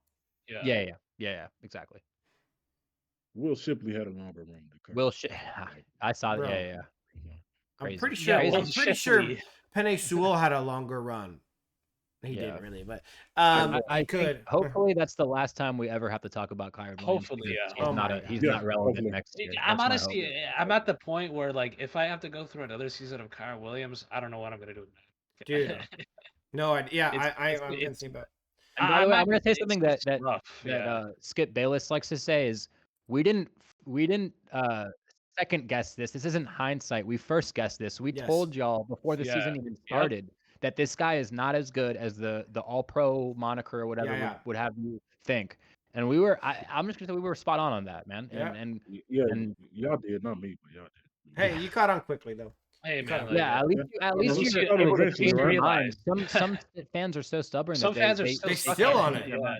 Yeah. All right. We've officially put the Kyron thing to bed. It's time for stock down defense. It felt cathartic, didn't it? Yeah, it really did. Hopefully that's the last of it, but yeah. Gosh, man. All right, stock down defense. Who wants to lead us off? I have an interesting one, so I'm going to go last. Okay. Stock down defense. Oh, yeah. I don't really know, to be honest. I'll be honest. Easily. Hold on. Rose Boom and Troy Reader. That was my stock down. All right. It's super simple. I really don't have to talk about it because I dogged him the whole season. Troy Reader and Rose Boom, my stock down. Two awful players. Good luck with y'all lives, man. Y'all good people. Like Kyron, he's a good person. This is strictly football, man. But Reader and Rose Boom, like awful players. Hey, tall and shape. They'd be good at like taking paint cans off the top shelves of Lowe's or Home Depot or something. I hope I'm not taking yours, Ethan, but this is kind of something I just quickly thought of. I know, Joe, you said it, Hoyt and Roseboom and those guys. I see it. Yeah, those guys are awful, and we know that. You are gonna go with that. But I'm gonna stock down the personnel decisions. Yeah, that's what I was gonna do. I knew you were gonna do that. Yeah, that's because at the end of the day, and Sean. Shulan Sean. Who's making the decision for them to play? It's Shulan Sean. Like it's as simple as that. What Reader, Roseboom, yeah, Troy Brown, Michael Hoyt, and Quentin Lake. And Let's by the be way, the whole debacle with Tre'Davious White. Yep. Yeah. Quickly, if Reader didn't get hurt, he probably is still the starting linebacker. We probably never will hear of Omar Speights ever. Let's be honest. You're not even. That's not even far off. That might be factual, but yeah. Do you guys remember how many snaps Omar had before Troy Reader got hurt? None. 0. Like, none. Yeah. So we literally may not know who Omar Speights is if Troy Reader doesn't get hurt. Right. Hey, MVP Troy Reader's, what was it, his pec, his shoulder, or something like that? I don't even. I honestly don't even remember. It was his bro. hamstring. He's so like irrelevant to me that. I think it was his hamstring, but yeah, whatever. I mean, hopefully. I don't mean that in a. No. I'm sorry that he got hurt. Like I mean, I'm sure he's a nice guy, but like he can take some rest. Hey, this offseason.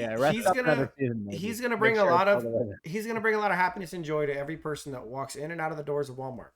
You know what? We can maybe he's like, I don't know if he's like an energetic guy. He's a nice guy. Maybe he can be like the guy, who's at the front desk who greets the players. I thought you were gonna say cheerleader. Oh, you know what he could do? Oh no, never mind. I was gonna say works. I was gonna say Reader could be the new get back coach, but he would probably miss getting him back, and Sean would fall into the field. He would miss. That's crazy. Sean would run him over like by accident. Like Sean just like moving down the sideline. Sean is probably.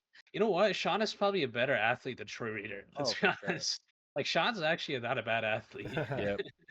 Well, so that was mine as well. So Will, why don't you finish off? Yeah, and just for personnel decisions, throw in what you all said earlier about the safety rotation too, and just like how we use players. Like John Johnson should have been in there over Quentin Lake, etc. Yeah. So playing too much zone. I mean, it's really just the whole personnel scheme issue of the defense. Yeah.